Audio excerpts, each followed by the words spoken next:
So it is Monday, or Tuesday. I'm getting the days confused. It's Tuesday, February 24th, 2026, and I call this business meeting of the Elizabeth School District to order at 6 p.m. Can I get a roll call? Director Callahan? Here. Director Fletcher? Here. Director Hunt? Here. Director Olson? Here. Director Powell? Here. Okay, let's stand for the Pledge of Allegiance. I pledge allegiance to the flag of the United States of America and to the republic for which it stands, one nation under God, indivisible, with liberty and justice for all.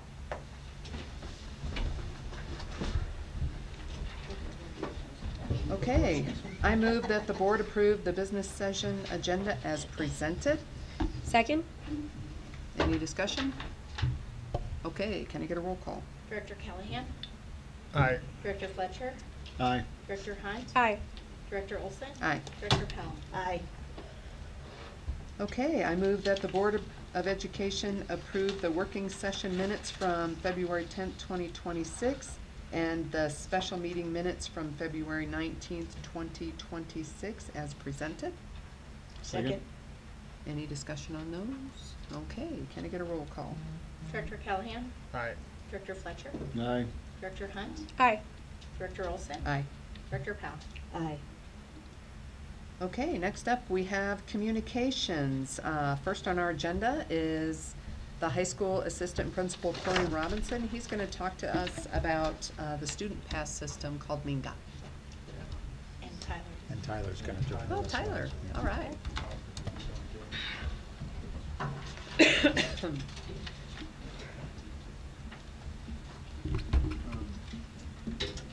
All right, so I don't think the mic, is the mic on? Press down on it and hold. Until you see numbers. I Pardon me? see numbers. Yeah, I see Good to go. Okay. I see numbers. So yeah, the Minga tardy hall pass management system is something that we put in place at the start of this semester. We had a hall pass system prior, and it consisted of students signing out of class on a sheet of paper, the time that they left, the destination that they went to, and then the time that they got back. So it was on a sheet of paper. We did not. I guess the reason why we put this in is because we saw an increase in traffic during class time, and there was students were signing out, and we really didn't know, other than the teacher, where those students were going and how long they were out of class for.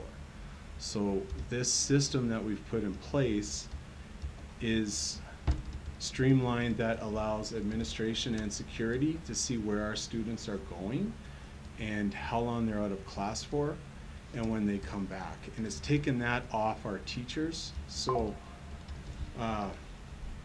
when our teachers had a student sign out on a sheet of paper, they were tracking, how long that student was gone for.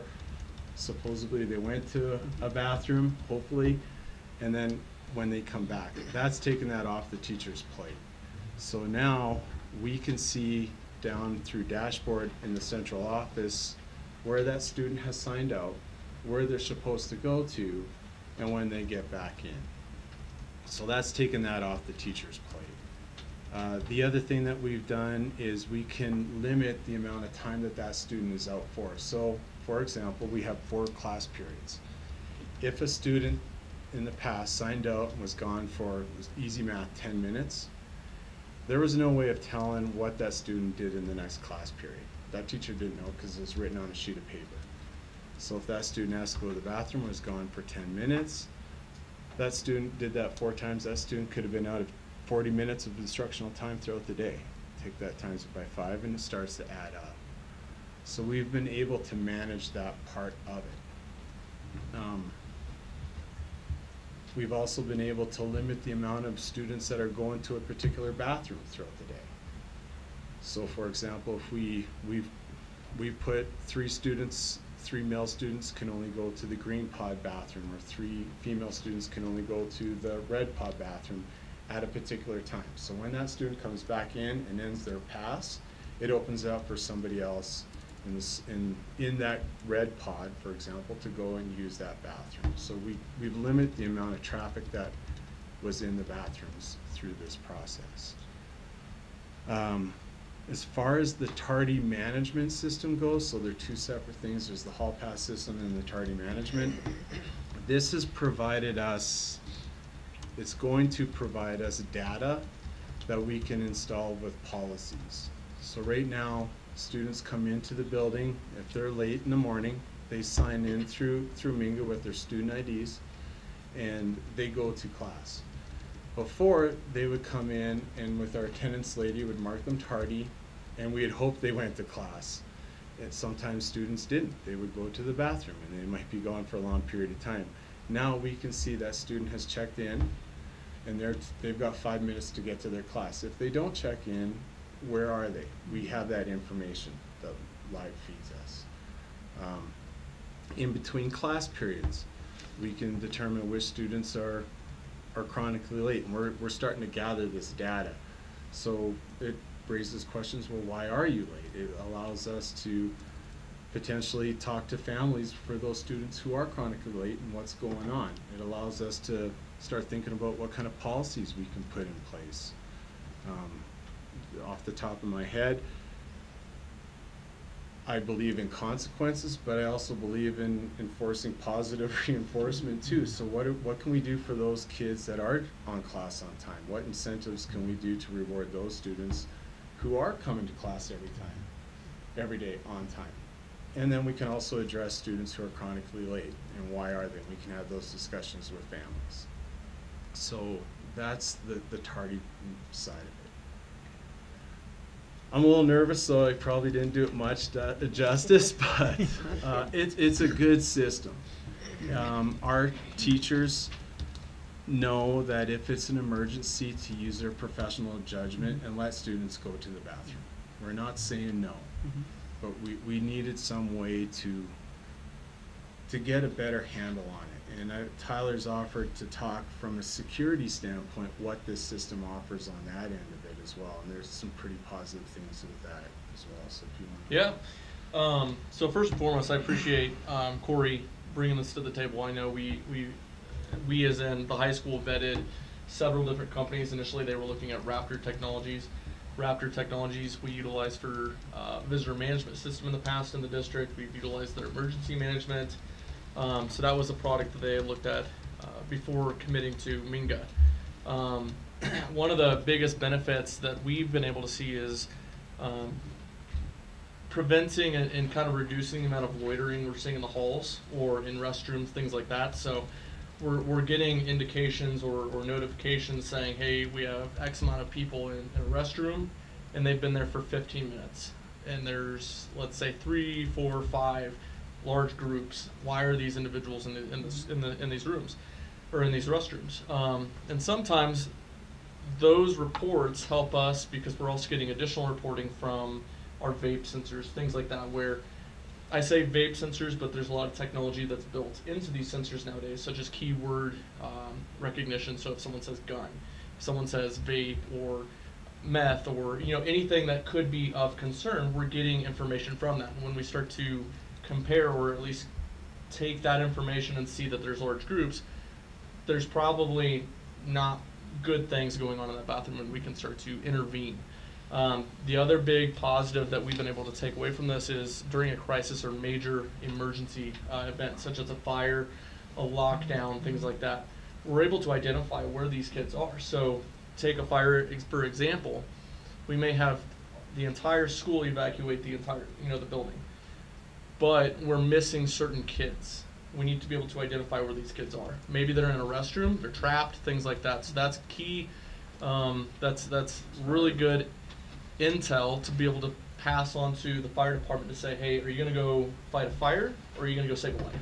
Right? When they go save a life and that information is inaccurate, now we're putting firefighters in jeopardy. So this information is extremely valuable to keeping these kids safe, but also protecting them too. If we know during a lockdown event there's kids in a restroom, and we can pass that information on to law enforcement, and we know kind of where that threat is, we can try to isolate that threat away from those restrooms if it's possible. So it's good intel. Intel drives kind of tactics and the way that you're going to address certain things. So those are two huge components and benefits of Minga on a security standpoint. Just overall keeping kids safe, knowing kind of what's going on in our building. Last year we had, not as in we, but the United States, we had a school shooting where a kid left the restroom, or left a classroom, went and retrieved a gun, came back, went to that classroom, door was locked, ended up finding the next closest room. We're able to identify where our kids are going and monitor them and kind of also keep eyes on them via the video surveillance system as well. So there's a lot of different systems. They're not speaking directly, but we're able to utilize this to our advantage to kind of keep track of the things that are going on in our buildings. And to Corey's point, we're able to get these kids back into the classrooms and in where they should be for instruction. And that's really why they're here, right? Is we want to make sure that they're getting the education that they should be. How does it So. track them? It does, so they sign out through a kiosk in the classroom. And then there's a dashboard that pops up that student has signed out to go to the Red Pod bathroom. And, for example, so we know it What if they doesn't don't go necessarily there? How track does it them. track them? It doesn't specifically, yeah, Okay. they're. So you don't really know where they are. You know where where they Where they're supposed to be. Yeah, where they're Yeah. intended to go. Okay. And it's kind of, and we've made lanyards with that student with a red hall pass for the Red Pod bathroom that we've asked them to carry with them so we can identify them. So if we see that student down in the gym and they're having, they've signed out to go to the Red Pod bathroom and they have If they the put that lanyard in we their can have that pocket, it's not conversation. doing you any good, right?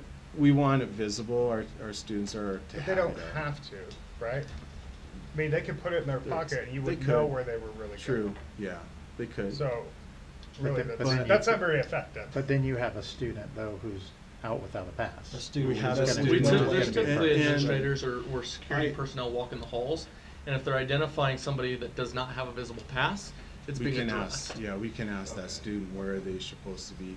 I also have the app on my phone where I can look that student up, and it's like a dashboard on my computer. It's like, Mr. Fletcher, you've signed out to go to the Red Pod bathroom, but you're down in the gym.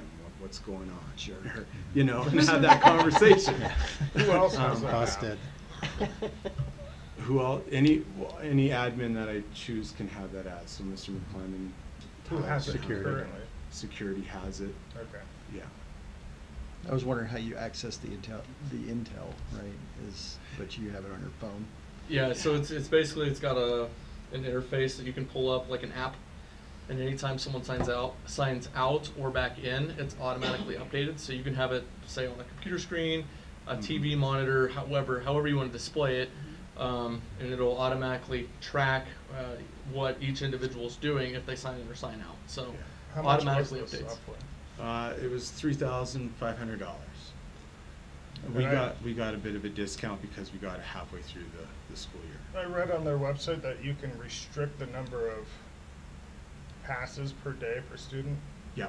Or what's the restriction at the high So school? I've said for students going to the bathroom 3 times Per day? per day. How many hours is that?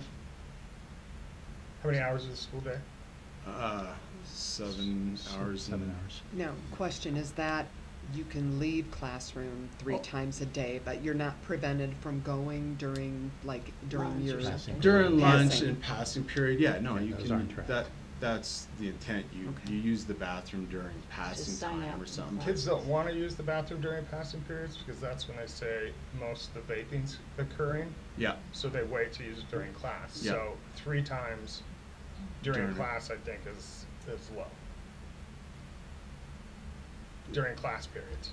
see, Can certainly take a look at that. yeah, we Yeah. can take a look at that. And that could be adjusted. If you don't want to use it during passing periods, because that's when kids are vaping, which I don't Well, blame that's a kids for problem that. that's separate that needs to be dealt with. I mean, this is my issue with, it happens a lot in the middle school, and now this is a good example of high school. We are punishing the whole group for the behavior of a few, when we should be addressing that behavior of the few and reprimanding them instead of punishing everybody. I don't like this system. I think it's crap and it should be gone. I think the sorry. challenge is, again, you know, you have a crisis in the building. You want to know who's in classrooms and who's not. Fine, And don't so- restrict their bathroom then. Yeah. The prisoners have more access to a restroom than our students do in the high school. Yeah. That's ridiculous. I think we can certainly look at, you know, do we need to increase the number of times? I think the basis of the system is being responsible for our students when they're in our care, knowing how many are out of a classroom, out of the care of a staff member. So in a crisis, we know. In a crisis, Yeah. it makes sense. Yeah. Fire Yeah. makes sense. Yeah. Bathrooms, absolutely not. Yeah. Does not make sense. Not at all. I mean, how many classrooms use the red pod bathroom? There's 8. 8. How many students on average in those classes? 20 is 20, 160.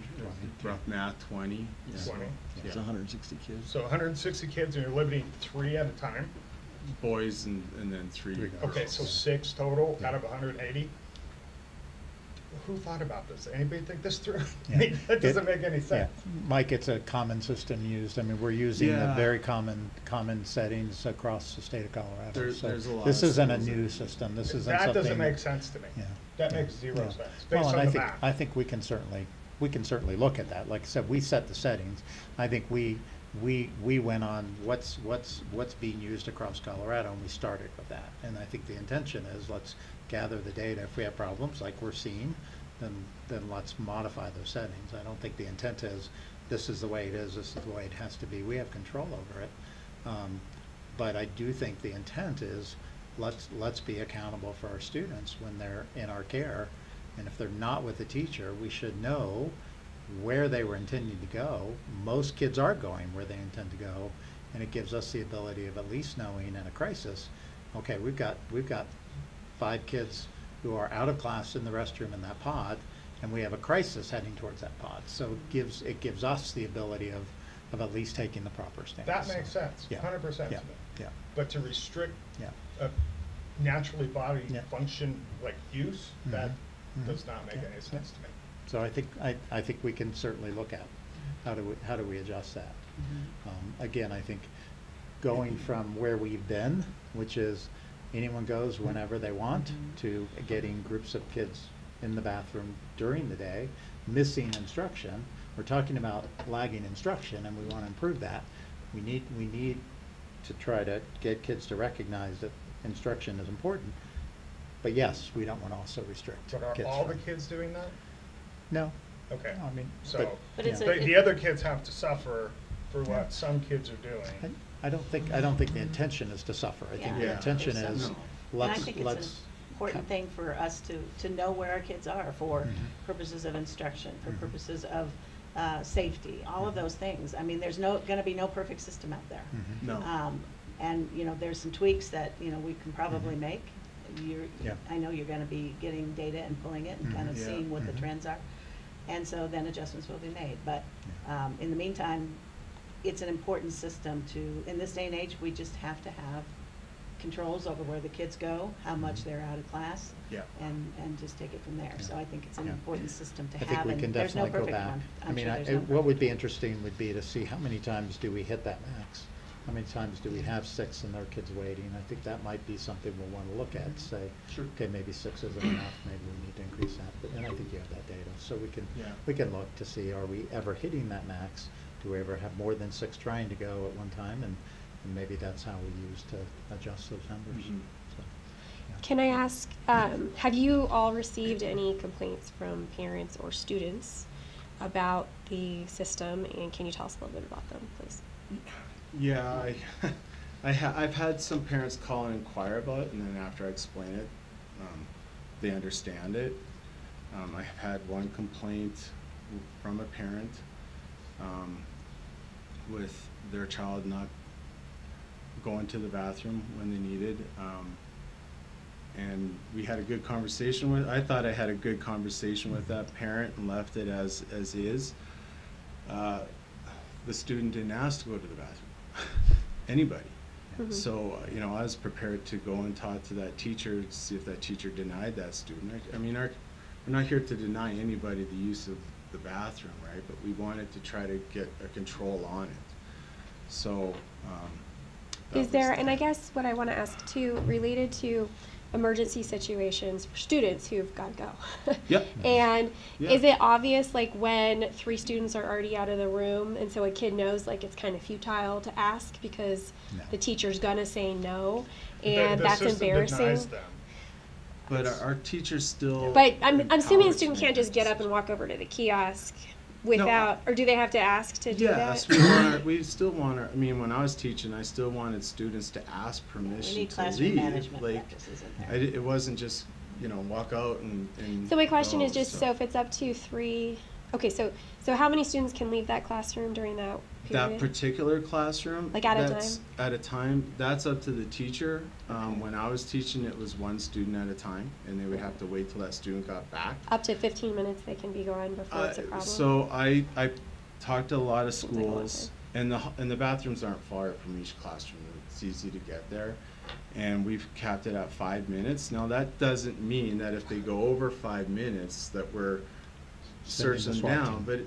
But to Tyler's point, like, if there's a student and it turns red, so when that student doesn't come back and sign in, it turns red. If that student's out for 15, 20, 25 minutes, Might need that help. student might need help. Where is it? And we didn't have that data. We didn't have that information. And what before. turns red? Like something on their It, phone? it, Yeah, the on the screen. dashboard. So, like, I think. So just kiosk. the kiosk in the The classroom turns ki- red? No, on our dashboard, so on the website. The Only the kiosk- admins can see kiosk that. is just something where the students come in with their student ID. Yeah. And they choose where to go. Right. And then when they choose it, the timer starts and it's green. And then when it goes over that, it turns to red and it goes into the plus category, so the student's been out for plus 1 minute, I 2 see. minutes. And then that gives us information, it's like, well, and it might be just that student forgot to sign back in, but we can make a quick phone call to that teacher, it's like, hey, Mr. Fletcher hasn't signed back in, is he in your class, or did he just forget to end his pass? Mhm. And I know he's not back, well, we can go and look for that student, something might be wrong. Okay. So, does that Because I answer guess that what question? I guess what I was getting at was just in emergency situations where teachers and students, or students, let's say good students, might think, okay, well somebody's gone, I don't have, like, I can't get up or whatever. Do we need to have more communication about the fact that, teacher, if there is an emergency, like, please allow that child to go, or student, if there's an emergency, you have the right to, like, make it a point to get yourself out if you need Absolutely, to. yeah, Yeah. no. Because we don't want any accidents in classrooms. In the one parent that again, Mr. Robinson spoke with and then came to me, we sent out an email to all teachers saying, please remember that emergency situations are to be honored. Yeah. And that, establish that procedure. The old system in many classrooms there was a boy pass and a girl pass. And so if there were 3 boys that needed to go, they needed to wait for each boy to go, use the bathroom, and come back. And so that used to be the old system. That's not much less restrictive than what we're doing right now. Now it's by pod, which, yes, I think we need to look at numbers, is the numbers, we have the right numbers. But the reality is there are many teachers who for a long time have said 1 at a time. There's a boy pass and there's a girl pass. Grab the pass and go. Well, if I disrespected my colleagues and I chose to hang out for 20 minutes in the bathroom, I might have someone else in the bathroom who needed to go, or in the classroom.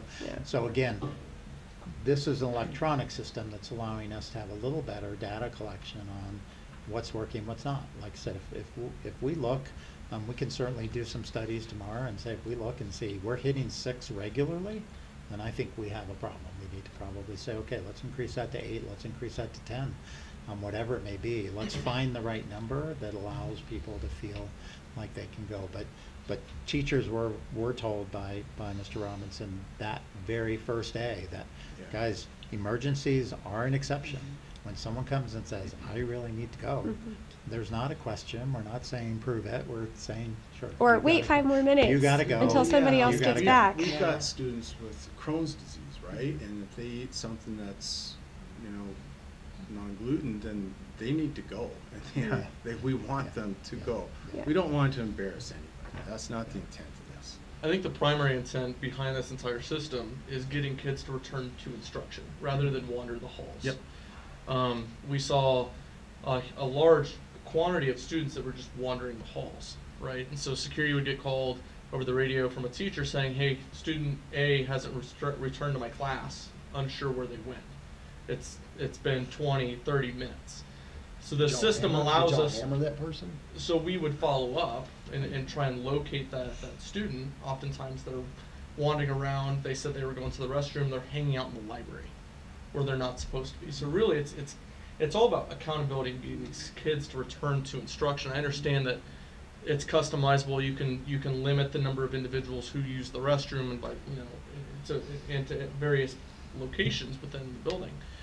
But it's about trying to keep these kids in the classroom where they're supposed to be, rather than just kind of wandering around the halls and just kind of doing whatever they want to do. And I And can that's see- taken off our teachers, right? Like our Yeah. teachers, our teachers should be focusing on teaching and instructing, not figuring out where their student is out in the hallway. So has this that's something that we system can- reduced the traffic in the halls? Yes. Tremendously. Yeah. The reports that I've gotten from the security staff at the high school, it's reduced that quite a bit to where they're not having to chase kids around as much. And I guess the other thing I would say, kind of to Mike's point, is that it stinks to, in the case of emergency, it makes sense.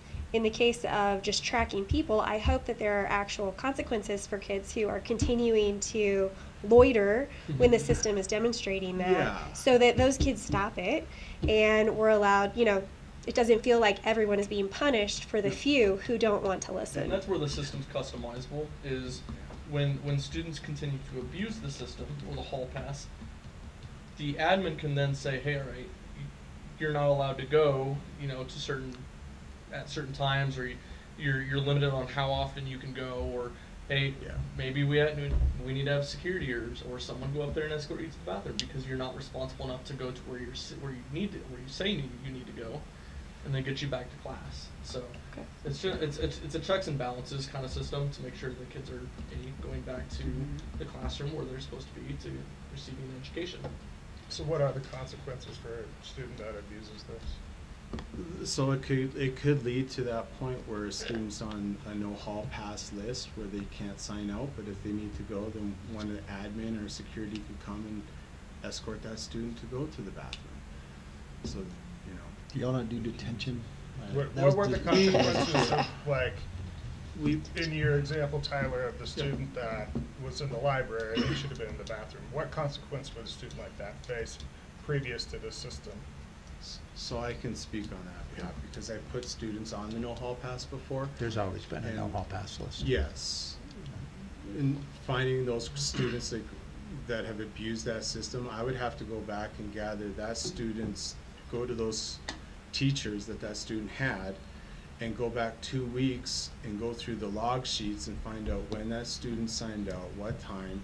Sometimes they didn't sign when they got back in, but I could start to gather that information so that when I do call the parent and have that conversation with them, I have some supporting evidence to why we've made this decision. That's no longer needed, right? I have that information right now, where I don't have to go through all 2 weeks of 8 different teachers through 10 different days to gather that information. But I can see both sides of this. I can see the concerns where, if a kid has to go to the bathroom, but I can also, and the security side, but there's also the abuse of the system side, and you're always gonna have kids that are just, don't wanna be in class, but that's what they're here for. They're here to go to school. Yeah. Yeah. So this is a way for, and it's a matter of dialing in the right number. And then you can also look and see which kids are abusing the privilege. Yep. Because I imagine it is distracting for a teacher if you have kids who are constantly getting up and signing out and leaving and coming and going. Probably to Yeah. students too. Yeah. Yeah. So Yeah. I think it's a matter of finding the right balance in numbers.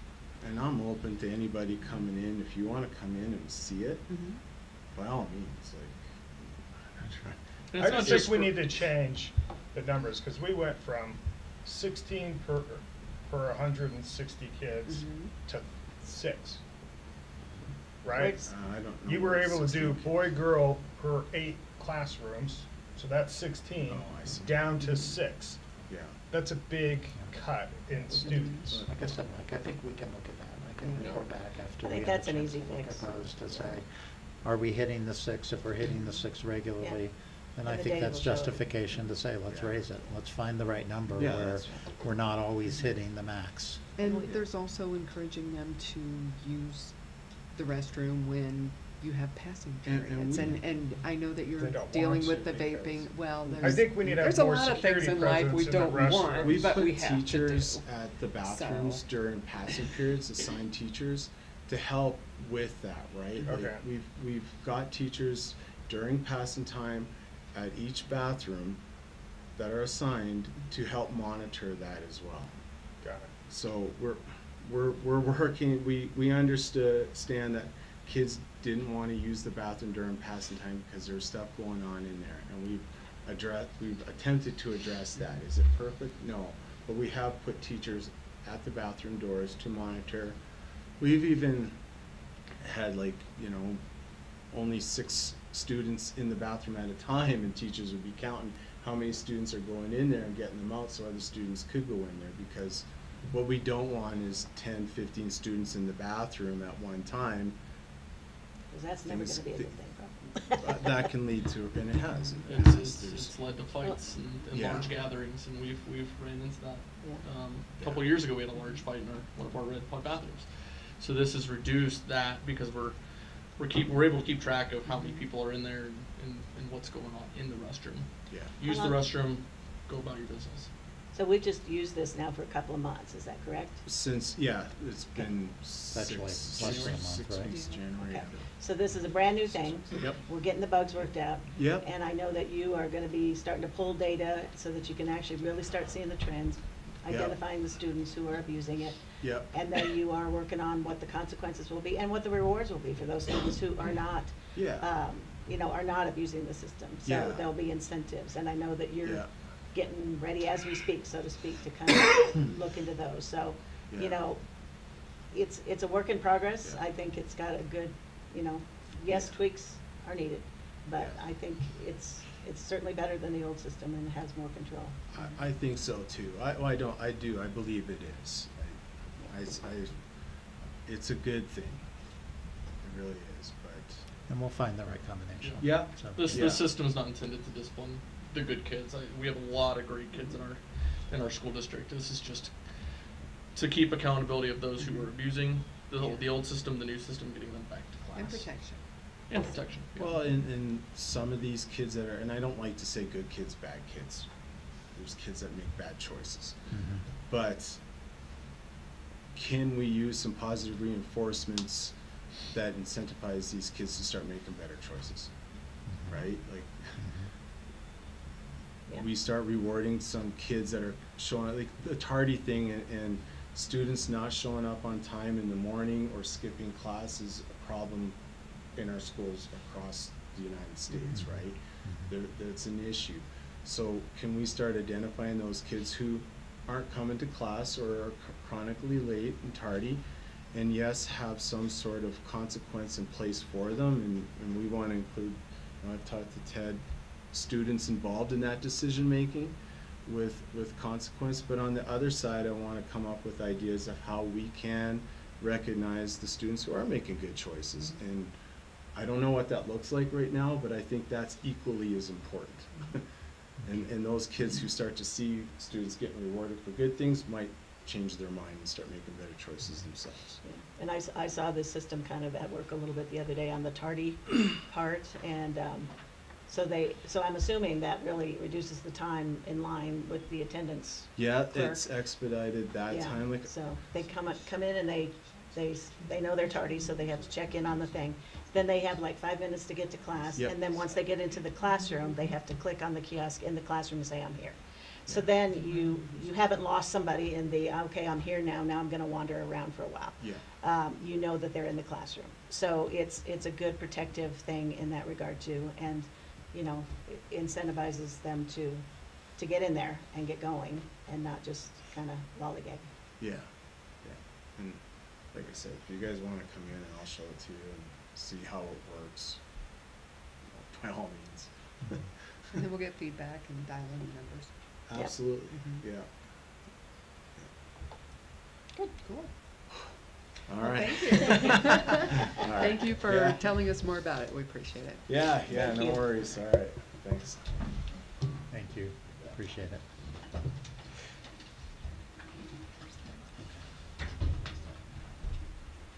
Okay, so next up, we have board member reports. So I'll let you guys kick it off. Ladies first. We'll start there. Well, this past weekend, CLASS, which is Colorado Leaders for Academic Success, had its conference, and I got to go, and it was amazing. We had several keynote speakers and several breakout sessions, and I was pleased to be able to go to one that was put on by several speakers from the Colorado Department of Education, and they talked about what supports exist for school boards and centered around student learning, so that was very educational. And then I also got to go to Curriculum and Instruction, the Science of Math by Nathan Gwynn, who had created something called the Archimedes Math Standard. And he was an excellent speaker, and it was very, very good. And then I got to hear Dr. Deborah Scheffel, who is Dean of Education at Colorado Christian University, and she's done all sorts of things. She used to be on the Colorado Department of Education, and I couldn't even list all the things she's done. I don't know, she's an Energizer bunny, and she's amazing. But she talked about the science of reading, and so it was just an amazing time. And then there were multiple other speakers and topics as well. And one of our keynote speakers was Mike Miles, who was the superintendent from the Houston Independent School District. And he was talking about turnaround strategies to move student achievement. And he's been in this district for like 2 years and has done amazing turnaround. And a quote that I wrote down from him is, "We don't have time to go slow." Amen. Cool. Well, Great. thank you. I was also at the class conference this weekend. It was fantastic. I think Mike Miles was one of the best speakers that was at the event. I really enjoyed listening to his strategy and just his boldness. Like that, we don't have time to wait. This is the one time these kids get to go through middle school or high school, and the one time they get to experience this grade. We've got to have a culture that demands excellence for the kids. And so I really appreciated what he had to say. And then since our last couple of meetings, I've also had the opportunity to meet and participate in our Teachers Advisory Council, our Classified Advisory Council, and our Finance Advisory Council. So just to say thank you to all those folks who are serving on those councils, and for the big people who are behind it, our finance guys, and the folks who are just committed to making sure that we do things with excellence, because I heard a lot of good ideas. We got feedback on how to change policy. We've already implemented changes on that policy. So I think that we're going to see good policies, good ideas come out of these committees. And so just grateful for the people who are serving on them. I want to say thanks to the folks that put on the conservative breakfast. Bill's one, Tom, Blake, those folks. They had the Club America ladies out there. This was about a week and a half ago, and very sharp kids, and just, I mean, really, I was really just impressed by them, impressed by their poise, speaking in front of a room full of adults, and just carrying on the legacy that is Charlie Kirk. They really did a good job. Chris Martinez, is that his first name, Chris? Mm-hmm. Yep. I want to commend him for stepping up and getting that started out at the high school. Appreciate it. I went to the Singing Hills Elementary Math Night. I want to tell you, I didn't know what to think. But when I drove up, the parking lot was full. It was like another day it ends in Y there, and I get into the school, and the place is just packed. Parents, kids, talk about math. I mean, it was just amazing. I couldn't have been more thrilled. I walked around the place, and I mean, these parents, it was miserable in there. It was hot, it was crowded, but they were there for their kids to talk about math, and it was just, these kids are running around, and they're doing their little, each station, you got kids, like, they had cards and they were multiplying them together and they're taking each other's cards. And I mean, it's just, it really was. It was truly amazing that our kids do want to do math. I mean, these kids were so excited to be there. The parents were excited to have them there. And so if we can get our act together as a district on math, the kids want to learn it. That was clearly evident. So good on Singing Hills for putting that together, and just good on our kids, man. Love it. Cool. I don't have a lot. Last Thursday had a Zoom meeting with our auditors, went through the budget. They're here tonight to cover it, or not the budget, but the audit. They're here tonight to cover it, so not much, I'll let the professional do it. Went to the TAC meeting. It's always great to hear from the teacher representatives, hear their voice. Didn't make it to class. I've been fighting off that lovely bug that's going Yeah, they around. missed you. But don't worry, people. I don't think I'm contagious. I think I'm past that stage. So, Dan, hand it off to you. All right, well, just a couple of announcements. We are really excited that on Wednesday night, Thursday, we will announce the new principal of Singing Hills. We're trying to give that individual a chance to notify her community. She is currently a principal in another district, and so we don't want to preempt her, letting her families know that she has chosen to part with them and join our team. But I will just tell you, the staff, the parents, the two board members who represented the board, I think we have scored a huge victory. Overwhelming Yeah, support. Yeah. Yes. So expect more information on her coming up soon. We do have a new director of human resources, or will shortly, after the board confirms that on their agenda tonight. Michelle Boot is her name. Michelle comes with lots of experience in human resources, from the Colorado Department of Revenue to the Girl Scouts to some private companies where she worked with human resources as well. So Michelle has been working a few days here and there just to try to get acclimated to the district. And we are really excited to have her, in the depth of knowledge and the ability that she's going to be able to bring systems and processes to the district. So, and then finally, just want to really talk about state assessment testing. Many districts across the state, and I think Elizabeth is one of those, who has really downplayed state assessment, and we saw a drastic drop in the number of families choosing to have their children participate in state assessment. We really want to encourage parents to think again about that. We as a district are judged on performance, with that being one of those measures, not the only measure, but it's an important measure.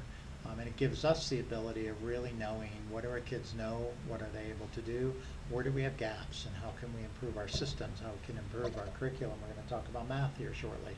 How can we do better to ensure that our kids are progressing through our system with mastery? And so I really want to just do that shout out to parents of, we can't opt our kids out of the bar exam, we can't opt our kids out of the medical exam, we can't opt our kids out of the driver's license exam. Let's think twice about taking away the opportunity for a child to get acclimated to, this is another day where I show what I know. Yeah. It's not a high stress environment. Certainly our teachers know it's not something they should make children feel uncomfortable about. It's just another day to show up and show what I know. And it's one more data point that really allows us as a district to evaluate our system. So I do want to really encourage parents who are watching or listening, give your child a chance. And if you have questions, talk to your child's teacher about the environment, talk to them about, how they really do encourage their students to just, again, make it another day in the classroom. So you'll hear a lot of that from me, from principals, from classroom teachers. We really want to be able to highlight the work that our district is doing, to highlight the performance of our students, and that state assessment is really an important way to do that. So please think twice. If you're thinking about opting out your child, give me a call. Call Ted Knight, our academic systems consultant, if you want to hear a little more about the value of your child doing that. But it's really important to us that we try to increase that number. We went from darn near less than 50% of our children participating to almost about 67%. So we've raised the participation, but again, we have a third of our kids that we don't know. We're not being judged on. We're not able to actually show their performance, and that's really not something that we want to continue to do. So, anyways, I think I'm going to limit it to that today. Okay. Okay. So next up, we have public comments. Okay, first up, we have Bill King.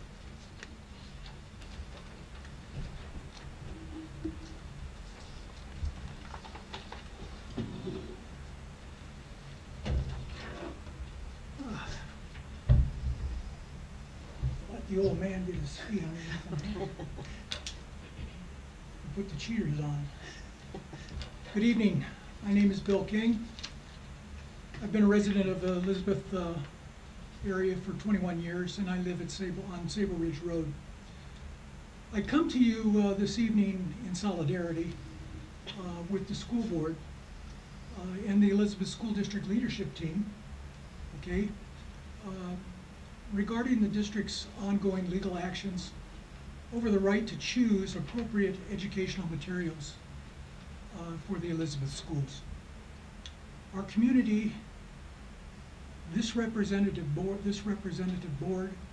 and the Americans, all of us as Americans, are under attack by a few far left activists and the ACLU over the right to make free choices.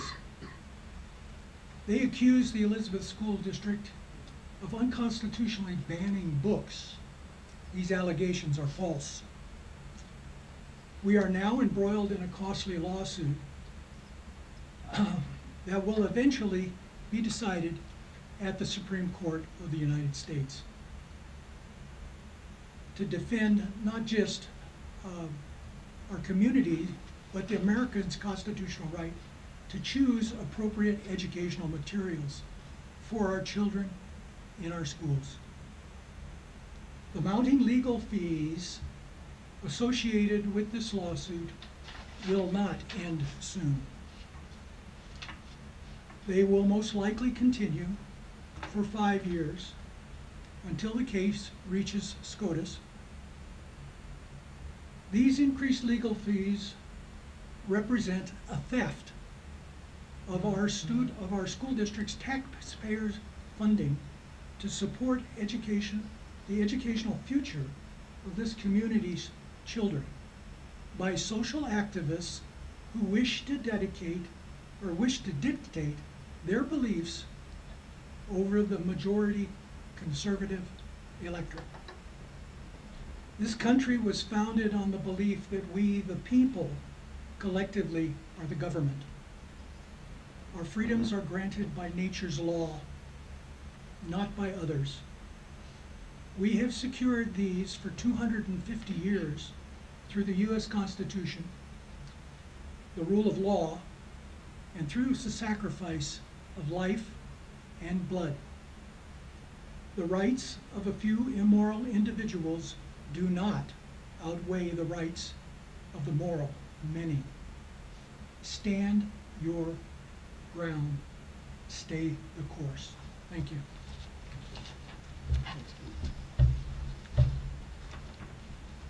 Next up, we have Michelle Thompson.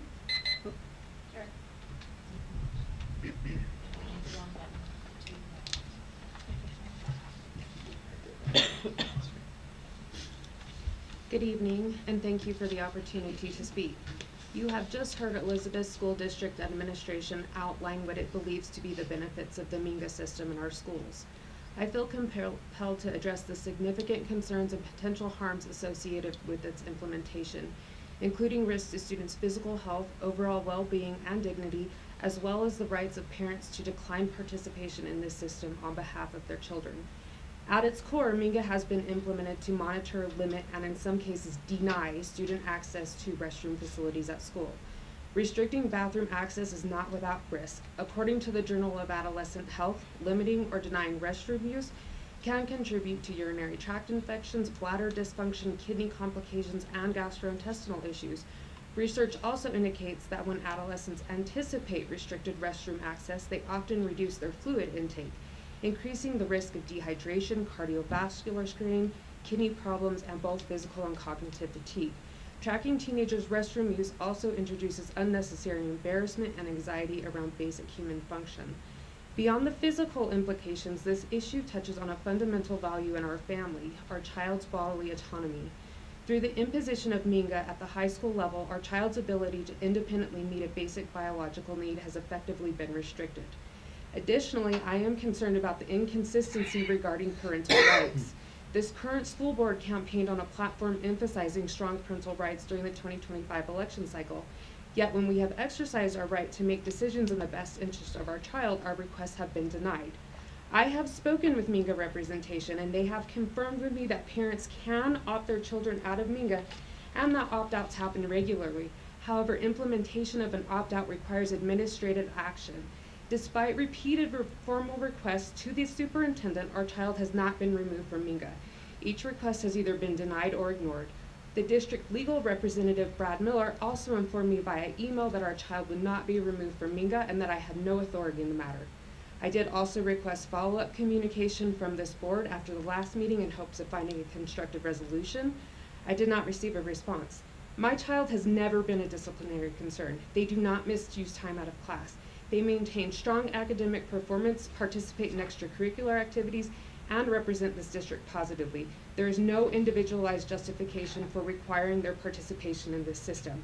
I respectfully ask that you reconsider your position and allow my child to be removed from MINGA. Please do what is right for their health, dignity, and well-being. Thank you for your time and consideration.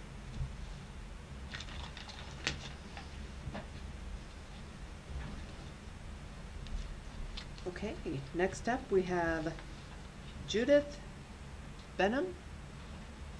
Sorry if I apologize if I pronounced it incorrect.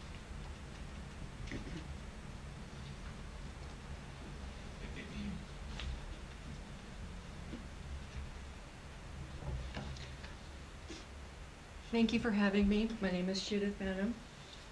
I'm president of Unit 82, American Legion Auxiliary. I hope you all are very familiar with the American Legion. I am the auxiliary. I am also a dual member. I was in the Air Force. I come to you tonight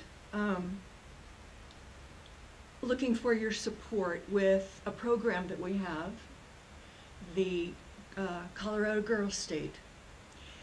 Colorado Girls State is an apolitical program for girls that are completing their junior year of high school. This particular program is very long-standing. It enables girls who want to add something very important to their resume to go to college. A case in point, we had a girl several years ago come to us. She was told that she had to go to Girls State to be considered for one of our service academies. That's how important it is. This particular program is completely underwritten by Colorado Girls State program and Unit 82. There is no cost for these girls. I have information here for you. I'm sorry there's not an adequate amount. And if I could leave it with you. At the bottom here of this is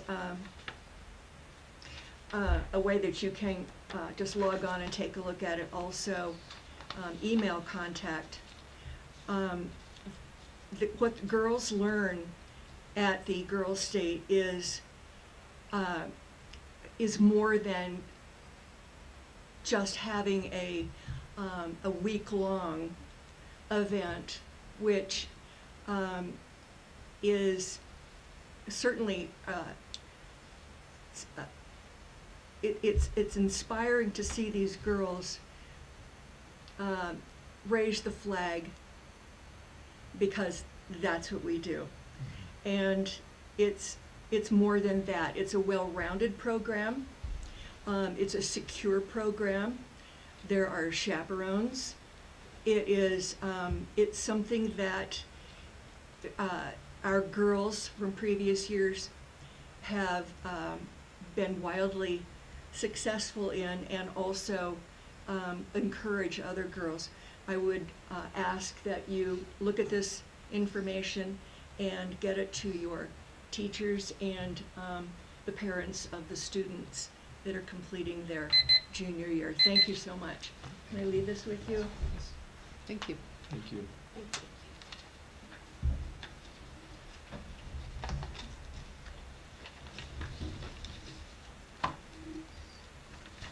Okay, so next up we have the consent agenda. I move that the board approve consent items 8.1 through 8.11 as presented. Second. Can I get a roll call? Director Callahan? Aye. Director Fletcher? Aye. Director Hunt? Aye. Director Olson? Aye. Director Path? Aye. Okay, so next up, it's a discussion item, and we're gonna talk about mathematics. Is this where kids comes Yep, into play? yep, that is coming up.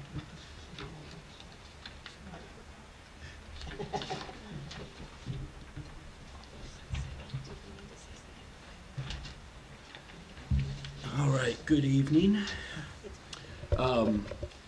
So I think a couple things before we get into talking a little bit about math data. I always, when I've done projects like this, like to share, I don't know, some of the numerous quotes about when we see data we don't like, it's often the system and not the people. And I bring that up for two reasons. One, you guys have heard me talk a lot about the academic system that we need to build here. And number two, when we look at this data, as you all know, it's not good. And so I want to make sure we're not looking at this from a blame perspective. It's rarely about the people. This isn't the data isn't necessarily, you know, a mandate against staff or kids or parents. The data is neutral. It is what it is, but we've got a lot of system work to do, and I want to make sure as we share this data, we focus on the system and not the people. But as you guys know, we started this probably about 3 weeks ago, meeting with staff. We did a staff survey.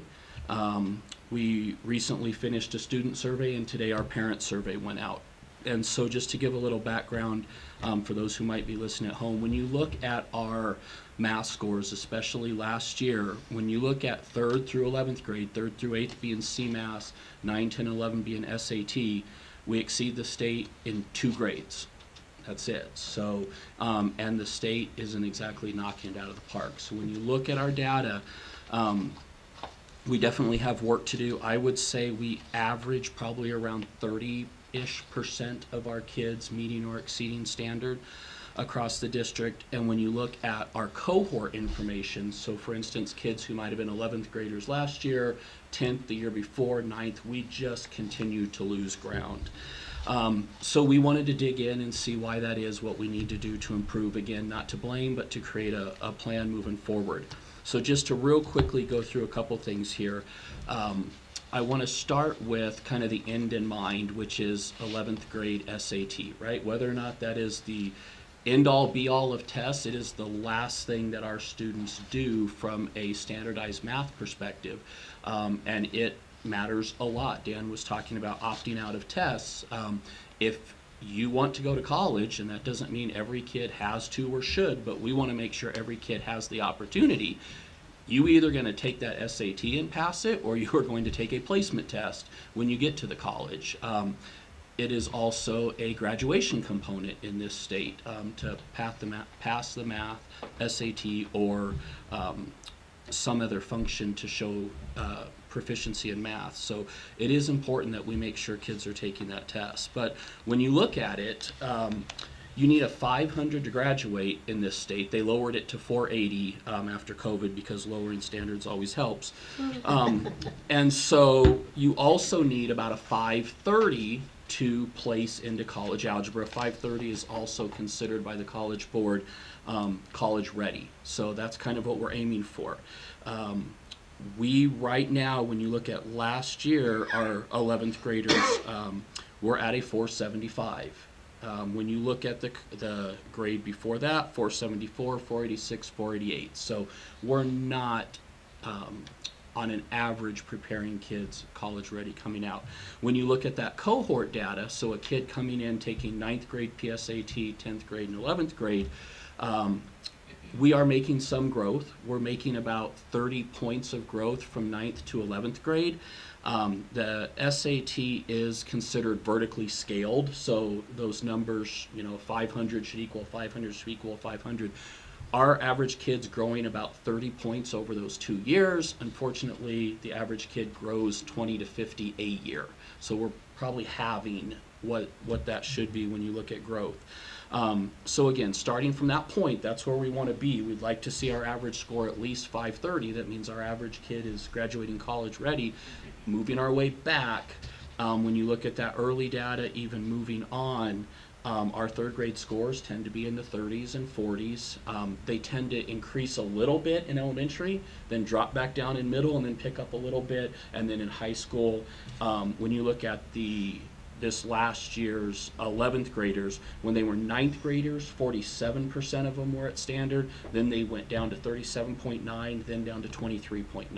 So we're just continuing to lose ground. So again, we wanted to dig into why is this happening. When you look at the data, it is absolutely systemic. This isn't one grade level, it's not one resource, it's not one teacher. This is a systemic issue. So in order to start gathering that information, our staff survey, we had 24 staff answer, all high school and middle school math teachers, as well as all elementary, because most of them teach math. The number 2 things that came out of that is we need more time and we need math intervention. This is not uncommon. Most school systems across the country focus on reading, and so they have reading coordinators and reading intervention and reading benchmark tests, and if a kid isn't reading at grade level, there's all kinds of interventions we can put them in. Not very many do it for math. As you know, I've told you guys, we have got to start running a parallel program. What we do for reading, we need to do for math. We can't give math, a quarter of the supports and expect a level of proficiency. It's just not going to happen. And that's what the staff told us. When we look at students, and we had 434 students answer, we just surveyed middle and high school. The 2 things that came out, and we asked all our questions, strongly disagree to strongly agree. So when you look at the things that they were most pessimistic about, I would say, or most things they strongly disagreed with, they didn't feel that teachers were explaining concepts to the degree that they need to be explained to the students. And they didn't, although their confidence wasn't bad. We asked what was your level of confidence in math, was actually higher than their confidence that their math class could improve their math proficiency. As of today, when I looked right before we came in here, we already had about 100 parents, and we asked K through 12 parents. We asked them to fill out a survey for each kid, so we had an idea of elementary, middle, and high. The data from our parents, because I won't sugarcoat it, is not good at all. Only about 20% of our parents agreed or strongly agreed with any of our statements. Whether it was you can help your kid with math, I understand what my students should know and be able to do in math, those types of things. Most of the data, the strongly disagree category was probably about 40%. And so the parent perception of our math program is not good, and when you looked at the open comments, the comments were not good. So again, we have work to do. I still believe it's absolutely system level work. We've already started some of that work, and will continue. As I think Dan shared with you, we're looking at whether or not there are any folks out there interested in coordinating math for the district, similar to how we have for literacy. I'm working with principals in the coming days on how they're using their people, how they're using their schedule, how they're using their time. I will be spending a significant amount of time in math classes at the middle and high school this week, and then elementary next week, as kind of a final full 360 view of how things are going.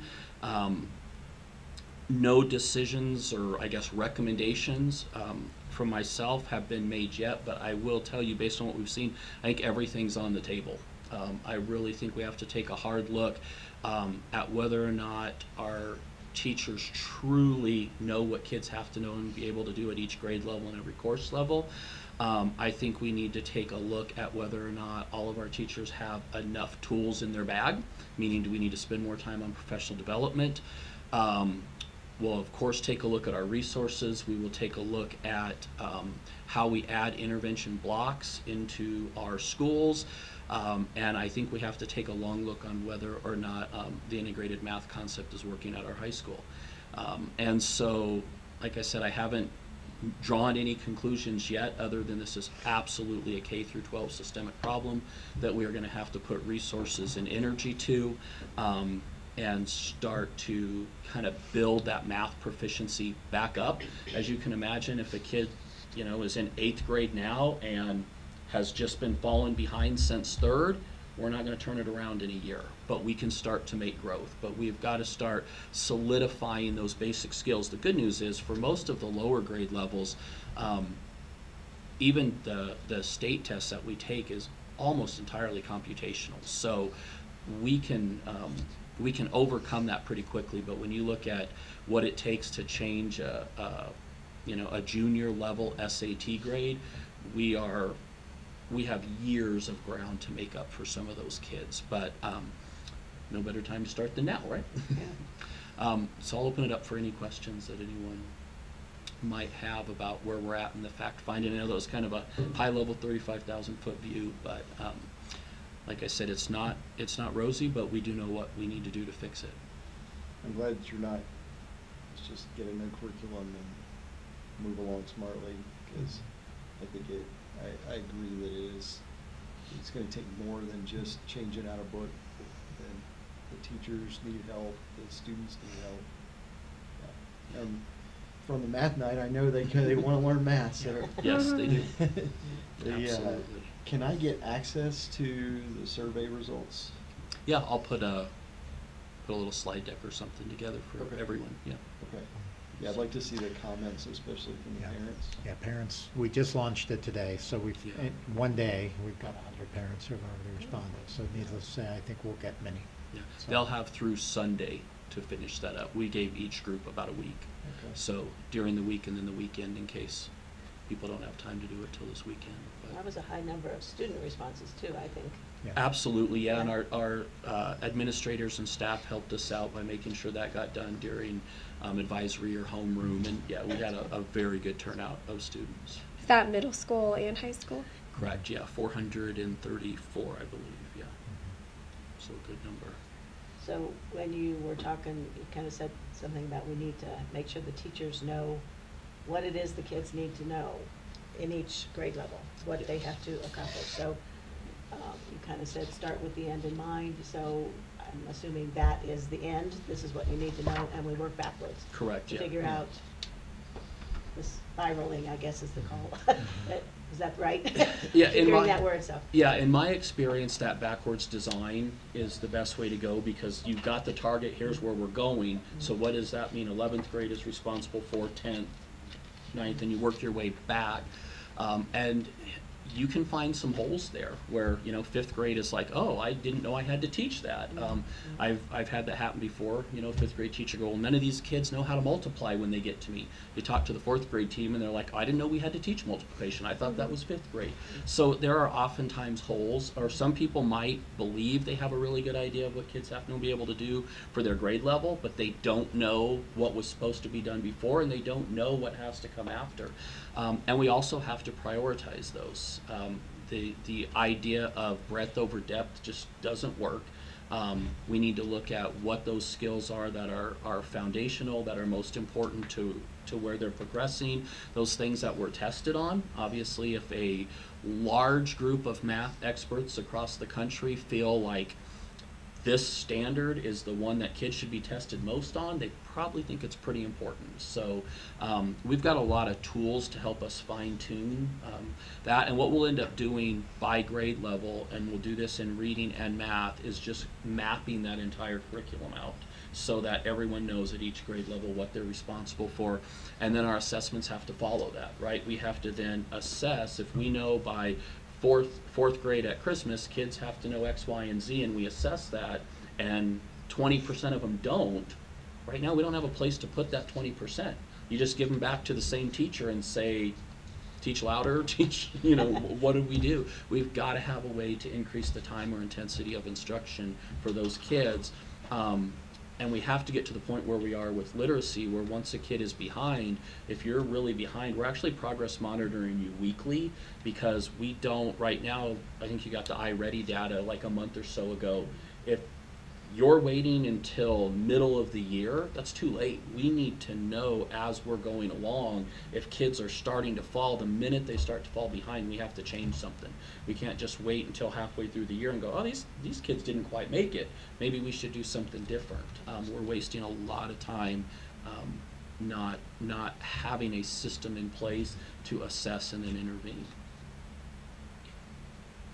And so, all of this sounds a little discouraging, but based on other conversations I've had with you, we do have hope. I think we have more than hope. We absolutely know how to fix this. Yes. This is, again, some of this is not uncommon, and it's, to me, it's not unexpected given the lack of support system that we have in place. We don't have a curriculum map for what kids should be able to do in math. We don't have a robust set of assessment to give us the data, and even if we did, we do not have interventions or the staff in place to do anything differently than tell a teacher, okay, these 6 kids in your class didn't get it. Well, if they didn't get it the first time around the way they taught it, what makes us think they'll get it now? We have to do something different. And I've done that numerous places in my career. Dan's done that. All kinds of people have done it. It's not complicated. It is hard work, but we know what to do. Simple but not easy. Correct. Yep. Yeah, we absolutely know what to do, and we can get that system put in place pretty quickly. So you'll finish your review of our current situation over the next couple weeks, and what can we expect would be maybe the next steps you'll take once you complete that review? Great question. So I'll be coming to the BCRC, if I got that acronym right, the week of March 9th, and that'll kind of be our first overview of kind of a basic, here's what we found out, and then that will coincide with the larger academic systems plan that I'm putting in place. So they're not, one of my biggest critiques in my needs assessment is we're fragmented, right? We're just, and so I don't want this to be fragmented. I want this to be part of that larger academic systems plan. So I would guess by mid-March, we'll be able to actually roll out math specifically as part of that academic systems plan, but math will actually put in place a project plan with scope, with staffing, with what we can expect, what goals we have, and actually action detailed steps of what we're going to do and when, so we have a roadmap. In my experience, if we just say, we're going to improve the scores. No, we need to talk about what we're going to do to get there. We're going to align our curriculum. We're going to take a look at resources, look at our data, and make sure in this one fell swoop that we take care of all of those pieces. And we'll do that as Dan has said over the last month or so, like, we're not going to do that to our staff. We're going to do that with them. It's very easy. I could sit down tomorrow and create a curriculum map and go hand it to teachers. And then I have to ask the principals to go in their classroom every day and observe them and make sure they're doing it. Whereas if I bring that staff together and we create that curriculum map together, there's joint accountability. They own it. They will do it because they created it and they have agency in it. That does take a little bit longer, but it's the right way to do it. Plus, they'll understand their content a heck of a lot better, and they'll give us better input on assessments, resources, things like that, because they'll actually be living it versus, it's like if we just buy a new textbook and hand it to them, we're not going to get anything better than what we got the last time we handed a textbook because it's just a resource. We need to improve their math knowledge. They will then be able to tell us, I think I need PD in this, or I need more resources for that. And in math, there's definitely more than just a textbook. There's manipulatives and some of our resources that are kind of more national nationally published aren't as aligned to the state tests as we'd like them to be, so we'll have to do some crosswalking. That's best to do with teachers so they understand I don't go page 1 through 400. I might go page 1 to 10, and then maybe I need to do page 20 through 30 because that's where the lessons for this standard lie. And that's more important, or it's more foundational or more relevant. So we will take them through that entire process and work with them. And then you're teaching them how to fish. And then you're gonna be able to kind of get that ball rolling even this last semester, this Absolutely. quarter. Yeah, and this last quarter, a lot of our work, and it's not the ideal way to do it, but it is the only way to do it right now, is with about 30 instructional days before this year's test, is to hammer those heavily weighted standards now. You might hear, and you've probably heard this before, we need fidelity to the program, right? If we're going to adopt something, we got to have fidelity to it. We need fidelity to the evidence outcomes of the state is what we need, not to a resource.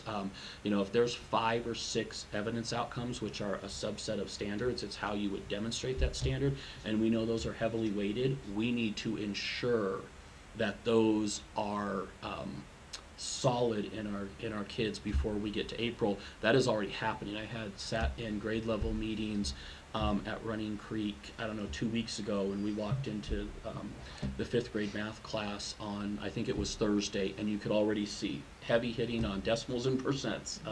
And so we will already see some of that.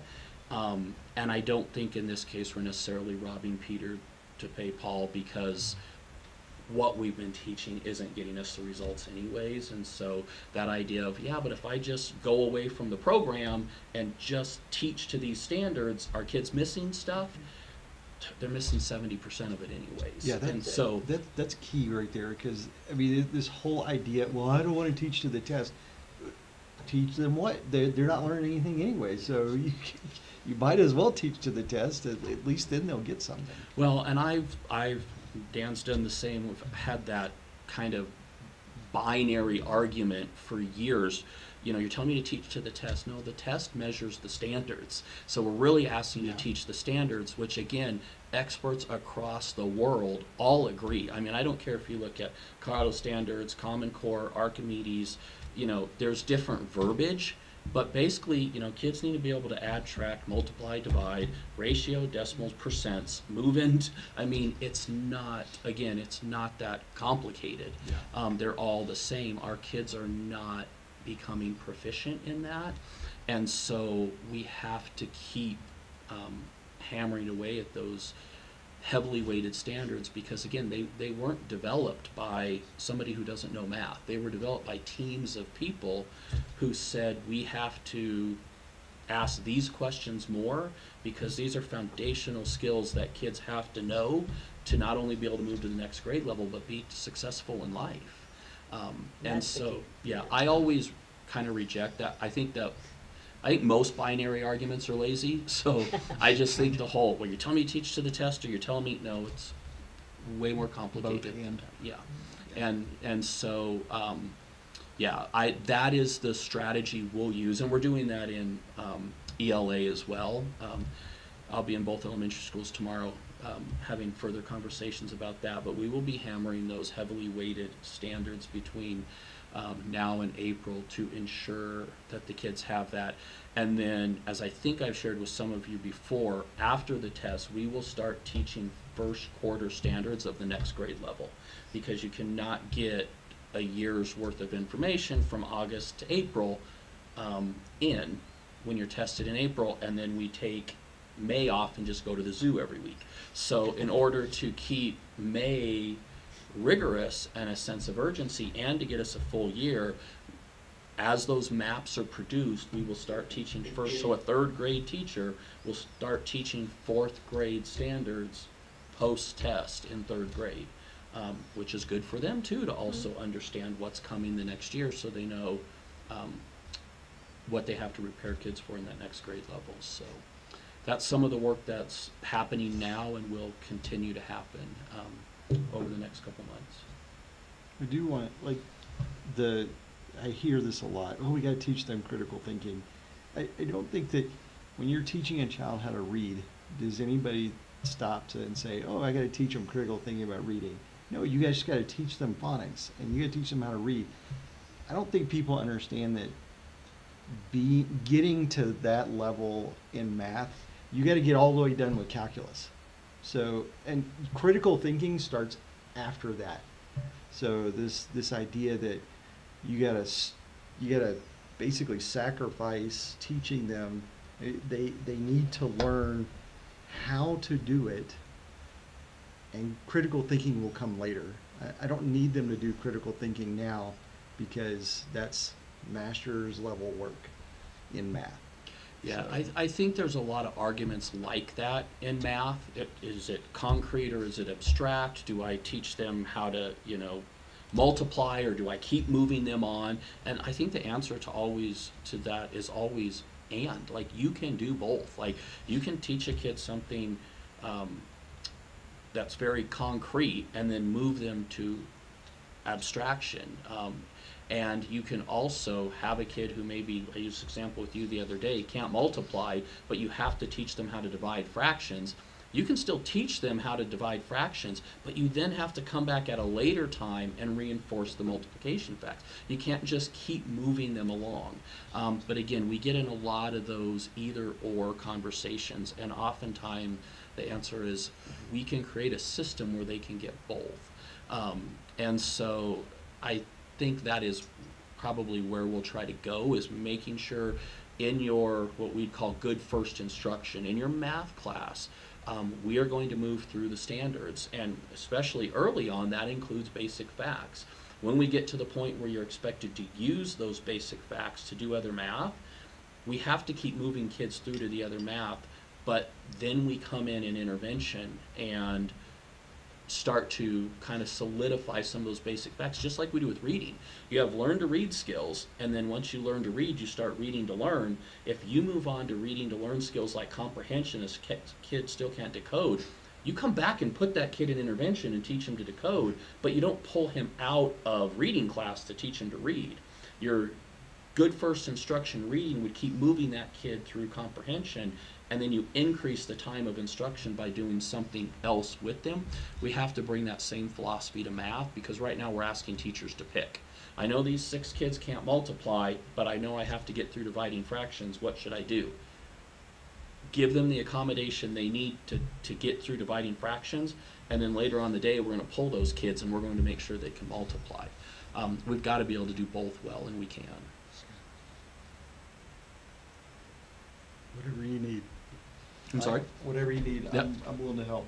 I appreciate it. Yeah, we'll get there. I keep telling Mary this is the fun part. Yeah, I'm so glad it's fun for him, and I'm really excited. I feel like we are on the cusp of really making this happen. Yeah. And we've had lots of good pieces and parts and everything, but now it's time to dive into the minutia to make it happen.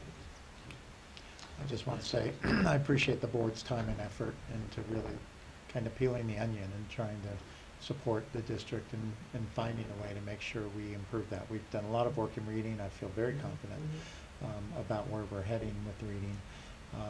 But you're really digging in and really, looking for a change is appreciated. And I know Dave has done some research, and that's something that all of you have received from Dave, just really looking at what does research say about quality math instruction. And so I know that publication's attached to the board agenda as well. And so I think all of you have received it, but it is just notable that the board is not just hoping. Hope is not a strategy. Hope is not a strategy.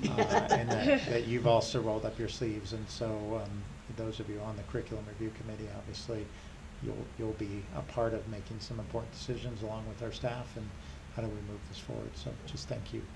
It's exciting. Okay, I'm very excited.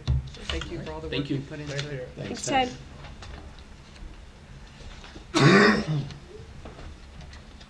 Okay, so next up, we have our district audit review and acceptance.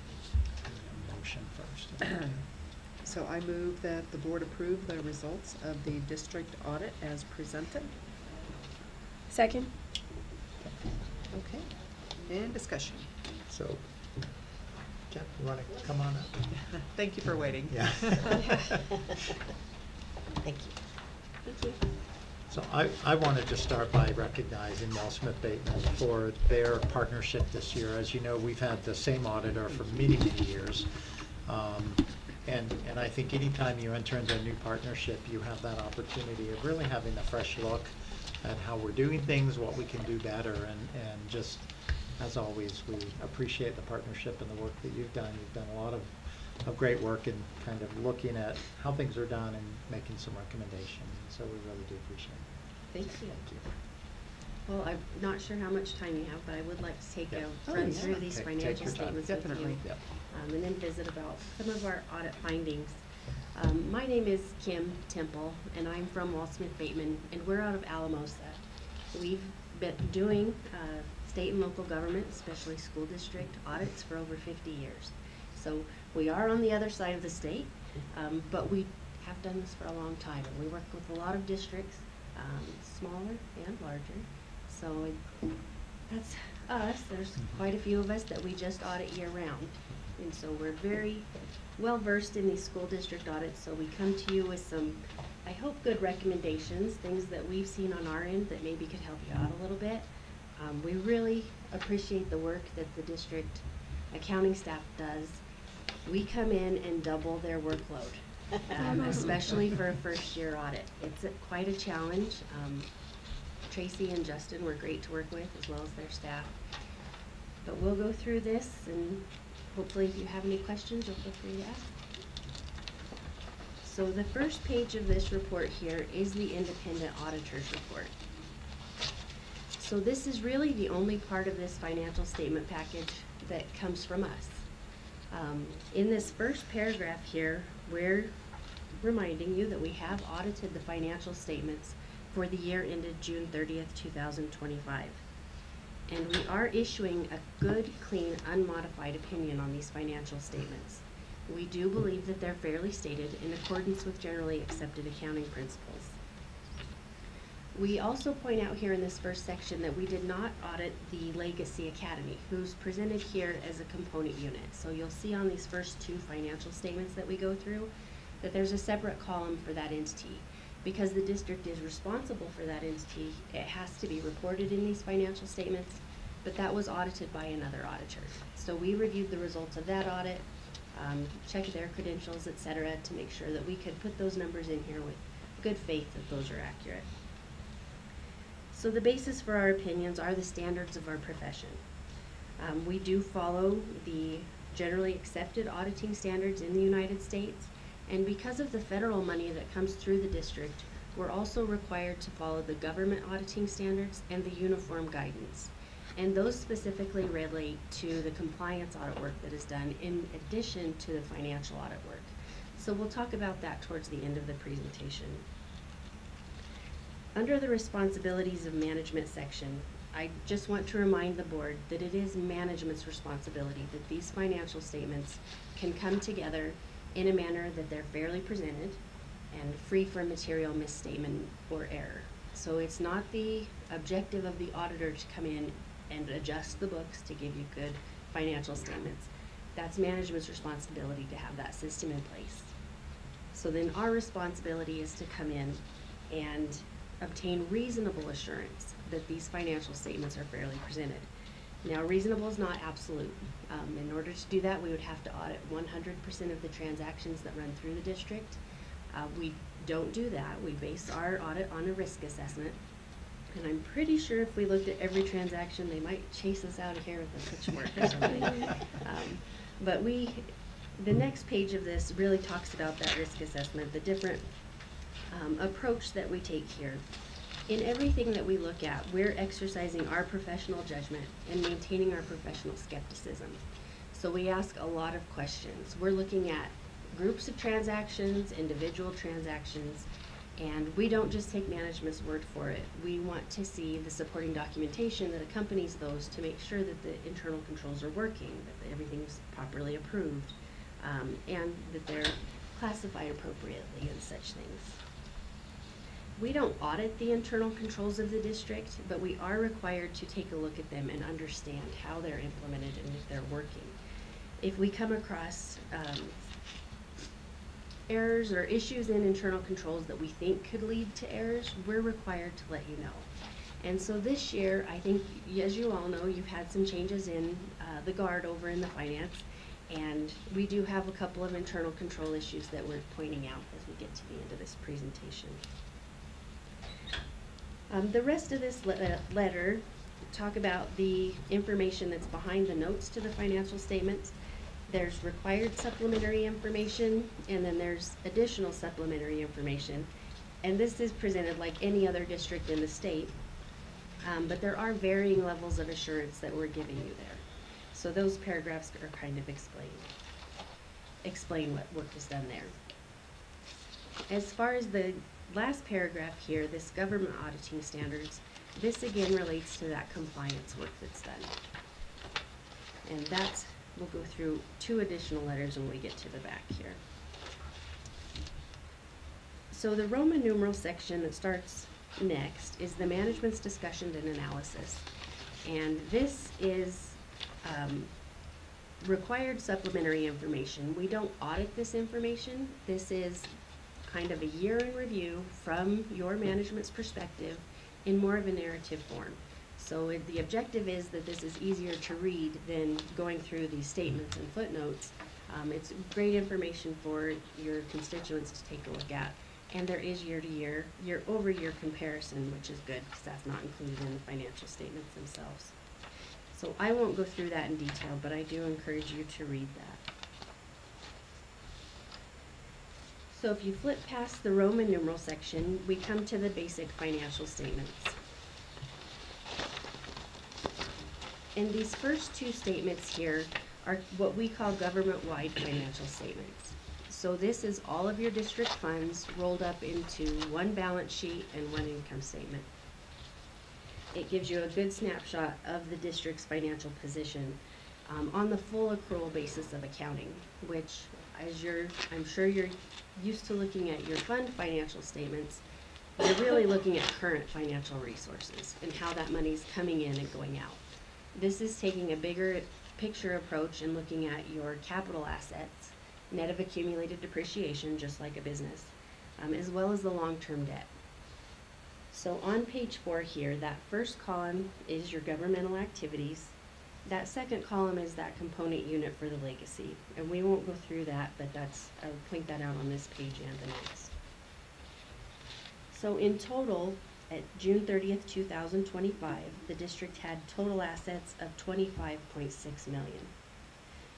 There's some deferred outflows of resources related to the para pension and healthcare trust fund plan of $8.3 million. The total liabilities for the district, about 3/4 of the way down here, was $44 million at the end of the year. The largest part of that liability is that net para pension liability of $35 million. There's some deferred inflows of resources that also relate to the para pension estimates of $4 million, leaving the district with net position of negative $14 million. As you can see, I really pointed out that liability, that para pension liability, which you have really no control over. That's your district's proportionate share of the large deficit at para. It has to be reflected in these statements. You can't raise your rates to decrease that. You're not going to have to come to the table with $35 million next year. This is just to get it in front of the readers. What's happening at para does affect your district. So the next page is your statement of activities. And this is the income statement for the district for the year. And it's kind of a backwards looking income statement. So if we start out on the left side here, you'll see your total expenses by function. Ignoring that last row because that's the Legacy Academy, the total expenses of the district, and this includes depreciation, was $32.9 million. You have program revenues that come in to offset that, around $7.3 million. That leaves the district at a deficit of $25.5 million.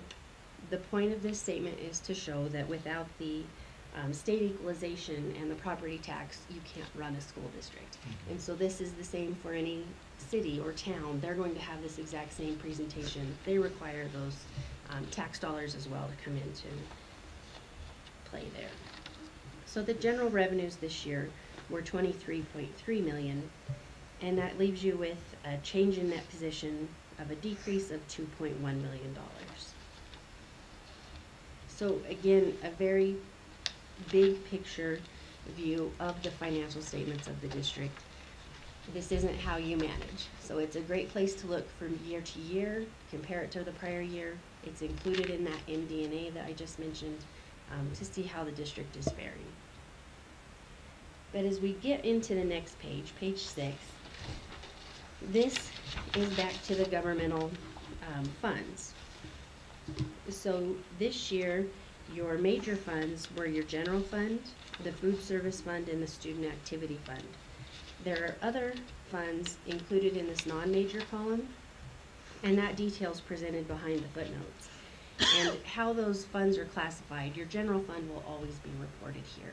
But there's movement this year because this is all formula driven, whether it is required to be reported as a major fund or not. Different times will cause those funds to go to the back, and sometimes they're in the front, but all the information's here. But we'll just look at the total column at June 30th, 2025. The total assets at the end of the year were $3.5 million. You had total liabilities of $1.4 million, and that leaves you with a fund balance of $1.7 million. I do want to bring you back over to the general fund here, because overall your general fund has ending fund balance of $680,000. Every year there's a computation that's done to make sure that the district is meeting the 3% emergency reserve required by Tabor. And that required reserve is $813,000. So your $680,000 falls short of that Tabor reserve by $131,000 at the end of June 2025. So that is going to lead into some statutory issues that we'll talk about in just a little bit. These other funds, they are assigned for specific purposes. If you have this food service fund is a special revenue fund. If you're collecting money from the USDA programs, it has to be used for food service. So those are isolated here in the food service fund. There's also fundraising for the activity funds. The grants fund is recorded in the back here. That too has to stay isolated for those.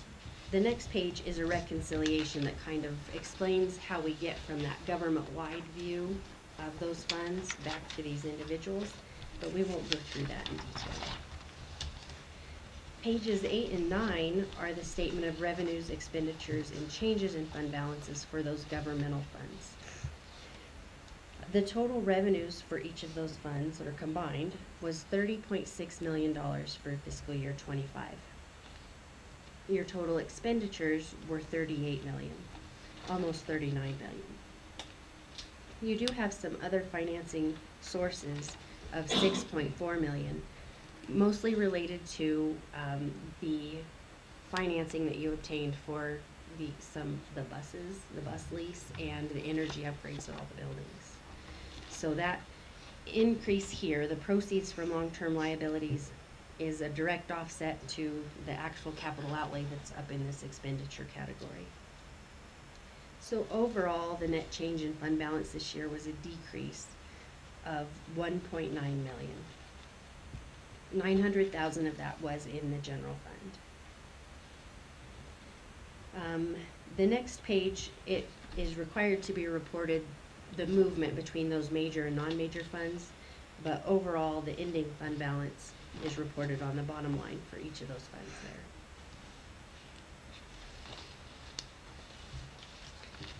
there. The next page is another reconciliation back to that front statement. And then we have, this will be the last year that these proprietary fund financial statements are presented. You used to have a self-insurance program, and that's considered a proprietary fund. That was closed at the end of '24, but now as that funding ran out, I think the last claim was paid, and the residual $250,000 was transferred into the general fund. So that's presented in these next statements, but they'll go away now, that there's no fund balance left in those. The notes to the financial statements start on page 14. And so for each of those numbers that we just went through, an explanation of that full accrual basis of accounting versus the modified accrual in the funds, there's a good explanation here as to how that works. So I do encourage you to take a look at that. If you have any questions on specific numbers, you can usually find some pretty good explanation here. I'll just point out some of the major items of interest. On page 21 is the capital asset footnote. And so you can see here in your additions column, you do have $7.4 million of additions to your capital assets. Most of that is, again, that energy upgrades to the buildings. And then the right to use assets, your new buses. So the bus leases show up in this capital asset note, and they also show up, the energy upgrades and the bus leases, in the next page on the long-term liabilities. So on note 5 here, in note 5, there's your new leases, the additions here of the $4.5 million and the $1.6 million as well. On the following page, there's amortization schedules for those new leases as well. If you're very interested in that para-pension liability, which I think you should be, but it's a lot to take in, there's about 15 pages of footnotes here that relate to the para-pension plan. Yes. It explains a lot about the district's responsibility and how these estimates work and your proportion that's reflected there. I definitely won't go through that in detail, but I would like to point out a couple schedules in just a minute. The very last footnote, I believe, is on page 39. There is a commitments and contingencies footnote, and it covers everything from the grant programs. As you all know, nobody gives grant money without strings attached. And so the district has a responsibility to make sure that those grant funds are spent appropriately. There's no issues here, but it's always just a reminder in this footnote that those things can come up sometimes. Claims and judgments, specifically this year, management has made us aware of the legal proceedings that are going on in the district. Right now, there's no liability recorded because there's no way to know how this will be settled. So as those costs are incurred on an ongoing basis, it will be a cost of next year. It won't be applied to this year. So we're just pointing out that those types of, that type of litigation does exist and has been considered.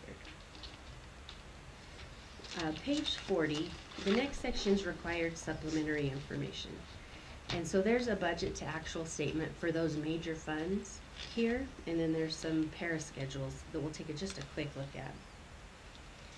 But the big thing I want to point out here in your general fund, if you look about halfway down the page, maybe 3/4, we have a column here that's for the original budget, the final budget, and then your actual. And on page 40? On page 40. Okay, sorry. No, you're fine. So the final budgeted expenditures for 2025 was $28 million. Your actual expenditures came in at $34.5 million. A big part of this is the required accounting for the bus purchase and the energy upgrades. This happens a lot when we see turnover kind of in the management in the accounting departments, because this is just a year-end entry, but it does affect your budget. You have to record, it's not cash that comes in and it's not cash that goes out, so a lot of times it just doesn't get reflected or captured. So we recommended an audit adjustment, and management agreed. But that did, you were over budget already before that, but of only about 400,000, but this puts you over budget $6 million. So that's, I kind of wanted to explain why that is such a large number, maybe larger than you expected. I won't go through the other budget to actual statements. There were 2 non-major funds that also had budget issues. That's presented here. The Capital Projects Fund was closed out during the year. The remaining funds were transferred to the general fund, and that put them over budget as well. That was one of the more significant. And I believe the grants fund was over budget about $160,000 as well. We recognize that you had a very big changing of the guard right there at the end of the year. So this isn't uncommon, but it is, these are potentially statutory violations that we're required to report on. So pages 44 through, 50, again, is additional para information. I won't spend a lot of time on this, but this is really great information for you all to look at and consider. In this first schedule on page 44, there's a 10-year schedule here, and to the far left is 2025.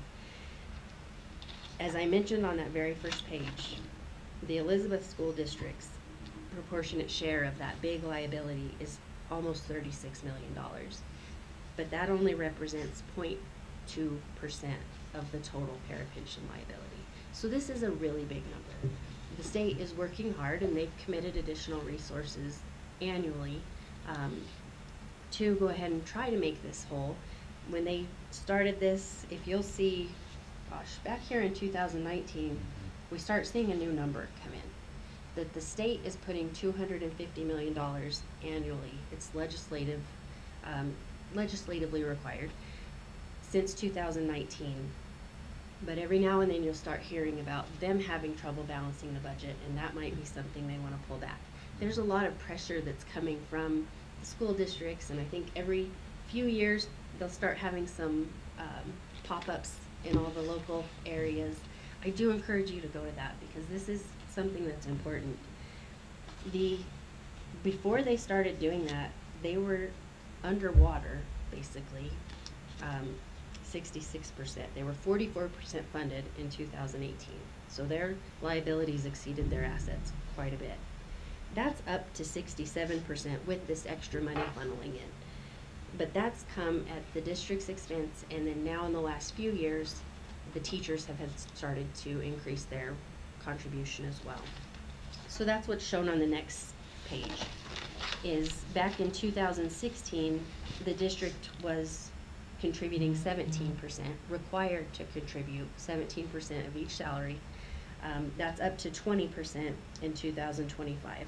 It's been consistent these last three years as they push that back. It really wasn't that long ago that it was 8%, teachers and school. So this has put an extreme amount of pressure on school districts. That it's not only salaries that you're negotiating every year, there's a really big additional percentage that's going into their retirement plan. And this is a great way to take a look at it and see this is a true cost to the district. This is cash out. There's the healthcare trust fund is just a tiny piece of this, and it's reported on the next couple of schedules, but we won't take a look at that. So the additional supplementary information comes next, and that's the combining schedule of those non-major funds, the grant fund, athletic fund, and capital projects for this year. And we won't go through that in detail. I already pointed out those budget issues that exist there. So then the next section is where we get into the compliance work that was done. And the single audit section starts on page 60 and 61 here. This is the schedule of expenditures of federal awards. So because the district had $1.6 million of federal funds that were expended during the year, we're required to do this single audit. And the program And this too is formula driven, how much work we have to do. There's a percentage of the dollars spent that have to be audited. And this year, the special education, the IDEA cluster was audited. So we looked at not only how that money was spent, but whether or not it was in compliance with the federal requirements. So the next two letters explain that additional compliance work that was done. But on page 68, we have our schedule of findings and question costs. And this is an overall summary of the audit altogether. The first section here, under section 1, where it says financial statements, this is everything that was kind of before, all the numbers. As I mentioned at the very beginning, we did issue an unmodified opinion on the financial statements. That's a good, clean opinion, the kind of opinion you do want to have. As far as internal controls over those financial statements, though, we have mentioned that we do have a finding, a material weakness finding, over those internal controls, and it's led to some non-compliance. So we'll go through that in finding 1 and 2 as we go to the next section. As far as the federal awards went, the work that we did on the IDEA cluster, we had no findings. Everything looked to be in order. We were able to get the information we need, and there were no questions there. So the 2 findings that we do have included here, the first one relates to the budgetary compliance and the fund balance policy. So as I pointed out, you do have the budgetary issues with being over budget in the general fund, and the insurance reserve, capital projects, and the grant fund also have some budgetary issues. So those are explained here. And beyond that, we talked about that negative unrestricted fund balance that's in the general fund. So that's that deficit of what you're required to have for Tabor and then what you actually have. But beyond that, the board does have a 2% minimum fund balance requirement above that Tabor limit. So we weren't able to show that restriction because it's not there this time. So there are some non-compliance with state statutes and district policies in these ending fund balance numbers and then just being over budget in those other funds. The next finding relates to the capital asset and related financing transactions. I pointed that out specifically in the general fund where the expense and the revenue is recorded for those 2 very large transactions, which really contributed to that over budget. And so the accounting requirements, that is something unique to governmental accounting, that those get recorded in this manner because you're not recording the debt in those funds, but you do have to record that activity as it happens. So the effect there was that we had a material journal entry to get these financial statements in accordance with generally accepted accounting principles. So once that was recorded, then we could give you that unmodified opinion on the financial statements themselves. That is a very brief overview. I think there's some good explanation here, but we've had great conversations with management. They were fully knowledgeable about these issues. I think the timing was kind of a challenging point with the budget. Getting that taken care of right at the end of the year is just something that's got to be right on the cusp of what you're all looking for and what they're looking for at the end of the year as well.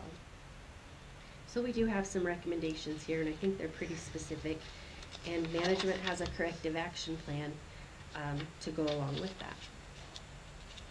So I won't read that to you, but that will be presented to the state as well. So as they see these issues, they'll see that you do have a plan in place to take care of them. So that is the financial statements. That's the piece of this report here. There's one more letter that's left in the bottom or the back, but this is what gets filed with the state auditor, with the Federal Audit Clearinghouse, since you had that single audit. Do you have any questions on that?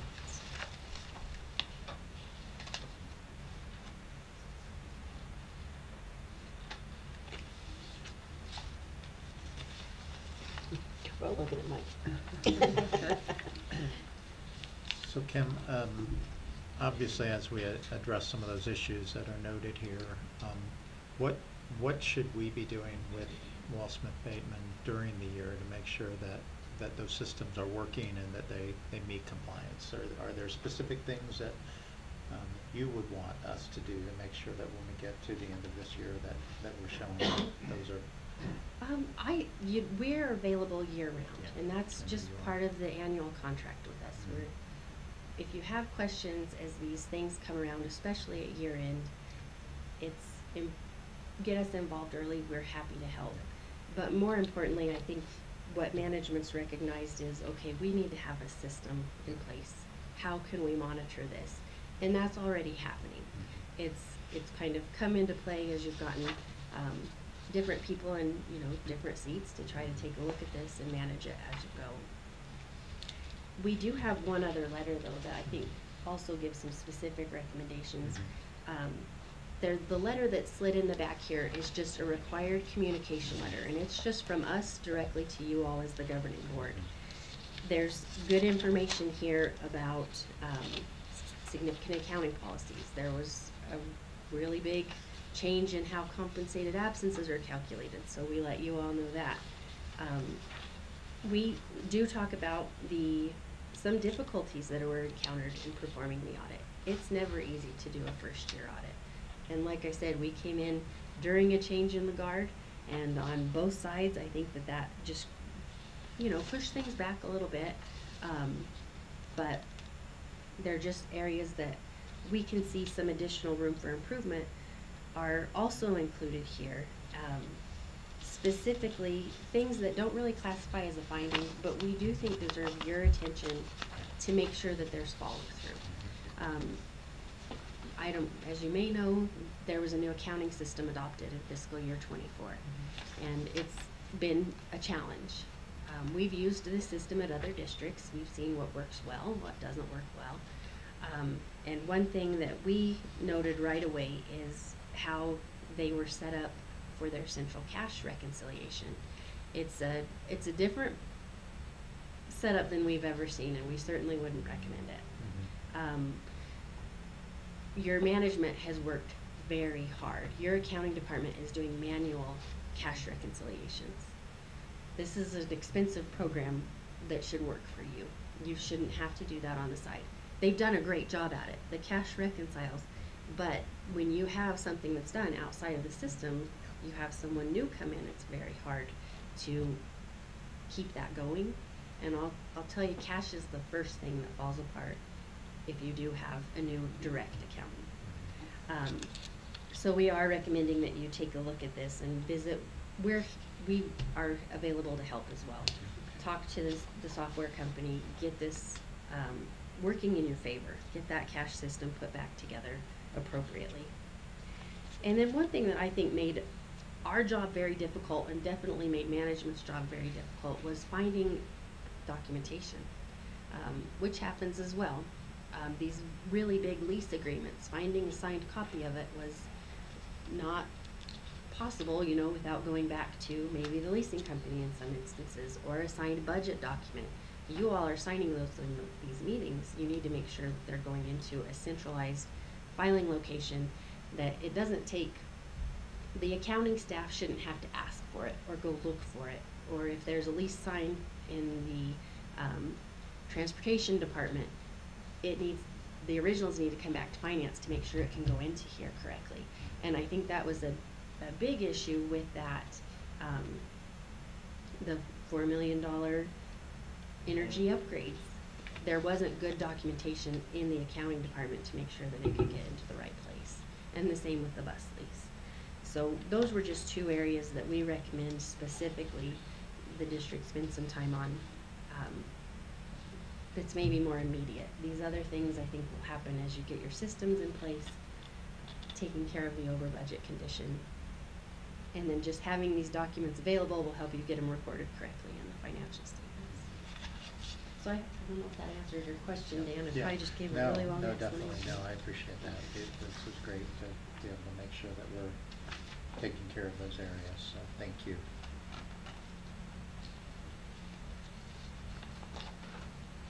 You feel good?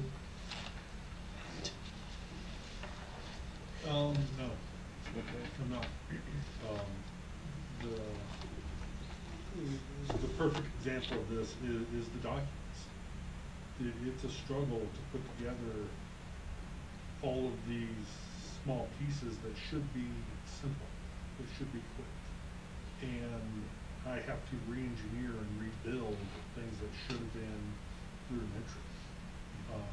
And that's why when we talked about it, it's like something as small as finding documents, but that is a material weakness in the department. Have I got to it yet? I have not. Will it be fixed? Absolutely. But it's every time I turn over a shell, I go, okay, what do I got today? And that's finding it and rebuilding and growing forward and putting in the triangulation views and the checks and balances and putting in the systems and flat out building the systems that aren't there that should have been there. So when I kind of jokingly take a big breath, but it is going, okay, this is what we have to tackle next week, and the week after that, the week after that. It is rebuilding, I won't say from the ground up, because we have solid bones, but it's all over the place. And it's a lot. Nothing that's insurmountable. No, this is all just time, and accountability. This is going, we're not doing this right, and we can do it better, and doing it better. Granted, there is no fraud, there is no issues and concerns from a operations perspective, but we can do better. We can do this process better. It should not be as rough as it is. So there is a ton of room of very, very low-hanging fruit that need to be tightened up. So, you know, the plans and the cost cutting and truly the accountability and reporting that I've implemented is the way out of this. And it will work and it is there, but we have to be very diligent and very, not transparent, but micro-focused on everything to pull out of this.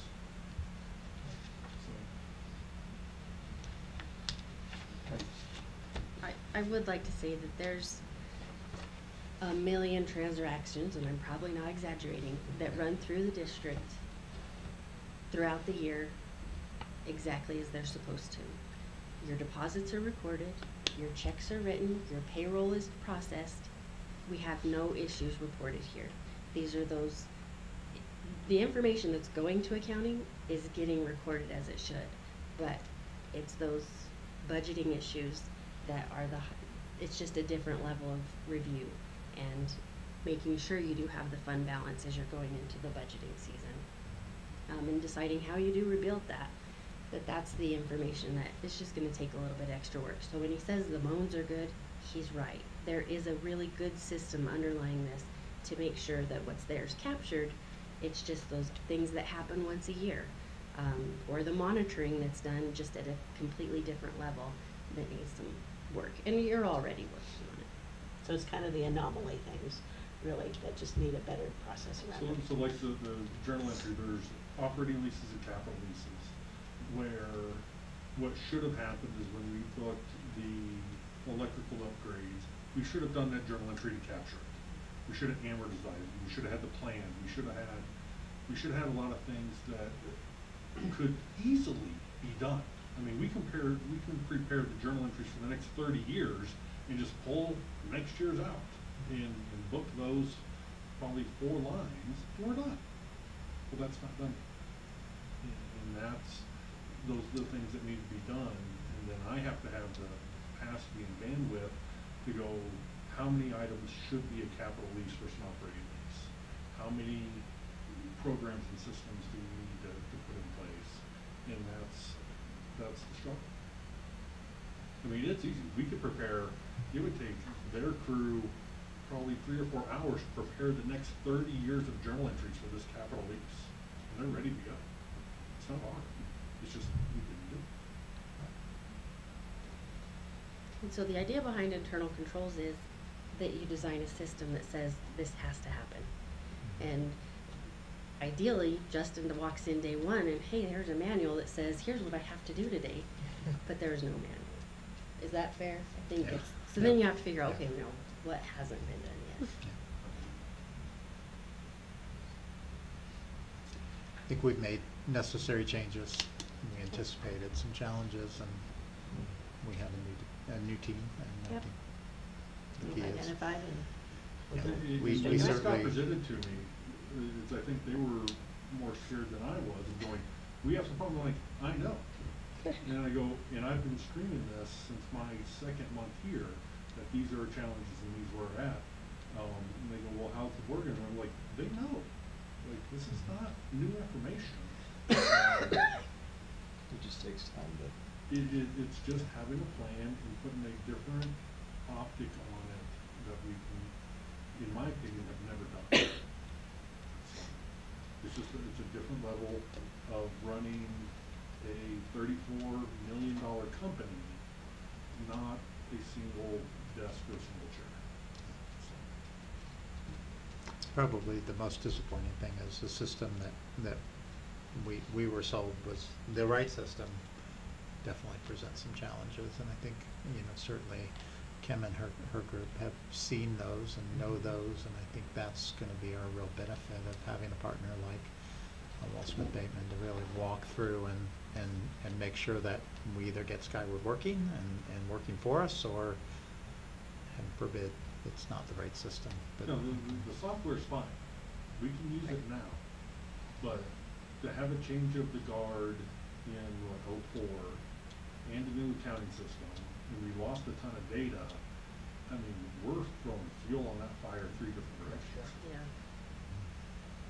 You know, if you said, Justin, show me what we did in February of 2024, and we go, okay. Let me go to the paper documents. I cannot show you that electronically. Can't. So I guess the big thing is we need to make sure we've got the controls in place and that Yeah. we're using the Yeah. system as it Yeah. needs to be used. Yeah. Absolutely. And certainly, I think, as Justin has a chance to work through this, and he's already done that, I think in another month or so, coming back with, where are we? What have we addressed? What are we still out there to address? So I think this is a situation that would be wise for the board to keep on the agenda, maybe every month or so, just to get an update on, Yeah. okay, these were the concerns, let's go back to the letter, and where are we? Yeah. Have we shown that I think progress? that's good. But it wouldn't be doable for me, Yeah. but it's doable for our experts. Yeah, exactly. And thank you for the, for a non-financial person as me, I didn't understand every single thing you said, but, this was a really nice walkthrough, and I appreciate you doing that. Yeah, this is put together very well. Well, you're very welcome. I did kind of go through those findings really quickly because we kind of talked about what it looks like on the other pages. But there is a good recommendation there, and you do have the process in place. But I think monitoring is a great idea. Revisit this. You're getting ready to do your fiscal year 27 budget coming up sooner than Justin would like, I'm sure. Well, and let me talk to that, because it's kind of joking, but it's not, but next year's budget's easy. I have actuals. I know Yeah. exactly what happened this year. I can tell you to the penny, to the ounce, to the day, everything that's happening in this district. Well, that's easy to replicate. That's easy to rinse and repeat. We didn't have that. And to add in the pieces that, okay, then what allows me to recover the fund balance to get up to that cushion that you're comfortable with, not just what the state requires, but what the district is comfortable with. So when you are dealing with real numbers, instead of data that's coming from different directions, you'll have better information to make decisions. I'm just glad we didn't hire an auditor from Minnesota. Yeah. We have Yeah. $94 billion. Oh, my. Well, we appreciate you trusting us with this. We're excited to work with the district, and hopefully we can continue this relationship. Thank you very much. Thank you. Thank you, thank you, Kim. Okay, so with that, can I get a roll call? Director Callahan? Aye. Director Fletcher? Aye. Director Hunt? Aye. Director Olson? Aye. Director Powell? Aye. I And this last item is kind of a no-brainer. It's our best grant approval. So I'm gonna start with the motion. I move that the board approve the application, for the best grant as presented. Second. Any discussion? So Justin, if you wanna come up about the best grant, sorry. Best grant. So I think I've told a handful of you guys that we scored real high in the index score for Running Creek in middle school from the state and being identified for the best grant. That's not good. That means our schools lack infrastructure and investments in things. So the higher the score, the worse off the school. Brand new school that opened up yesterday is gonna score 0. We scored a .93 and like a .87, which is high alert to where they even reached out to us and said, hey, can you use us? And we said yes. So we've now identified a handful of projects, looking at replacing the remaining RTUs at the middle school, the rooftop heating systems. That also includes a smoke detector project that is required by fire code that we have to put in there. That's a $73,000 tab on that. Identifying boilers, water heaters, true infrastructure needs that we must address. Right now it's about a $2.3 million ask that we are going to Best Grant, requesting their funding. We have a meeting with them tomorrow morning to go over the application and ask specific questions. That is due March 2nd. So not only do we have wrapping up audit today, we also wrapped up Best Grant information today. So we right now currently have a 0.81% match, which means for every dollar of the grant, we have to contribute 81% of that dollar. That's not good. That is based on a handful of factors. I have the algorithm, I've seen the actual math. That is based on our per capita income in the county. That is based on a handful of other demographics with free and reduced lunch. But mainly it's our $91 million calculated bonding capacity in this county. That says, if we asked, this community could support a financial impact of $91 million on bond. Have they talked to this community? So, there is a secondary argument on that. Even though that's what the numbers say, is that realistic? I have prepared an argument to go there. They have a system on a waiver that we can ask for a reduction in an amount or a waiver of that amount, which we are preparing both of them. They are independent of each other, so the grant is a yes or no, the amount match is a yes or no, and the waiver is a yes or no. So they are completely independent of each other. The good news is we are asking, in their words, for crumbs of the best grant, where other people are going out for 50 million, 60 million, 30 million, 40 million. They're going, we want to replace some heaters and some hot water heaters. We need the little stuff. So we have, and with our high index score, we have a solid chance of getting it. That would replace infrastructure needs, security needs, and water flow issues. So all of that goes officially in March 2nd, but I'm going to say 98% of that grant is wrapped up today. So that is the best grant, and that is the marijuana money, taxation on alcohol, and some other aspects for the best, I forgot what the acronym, something schools.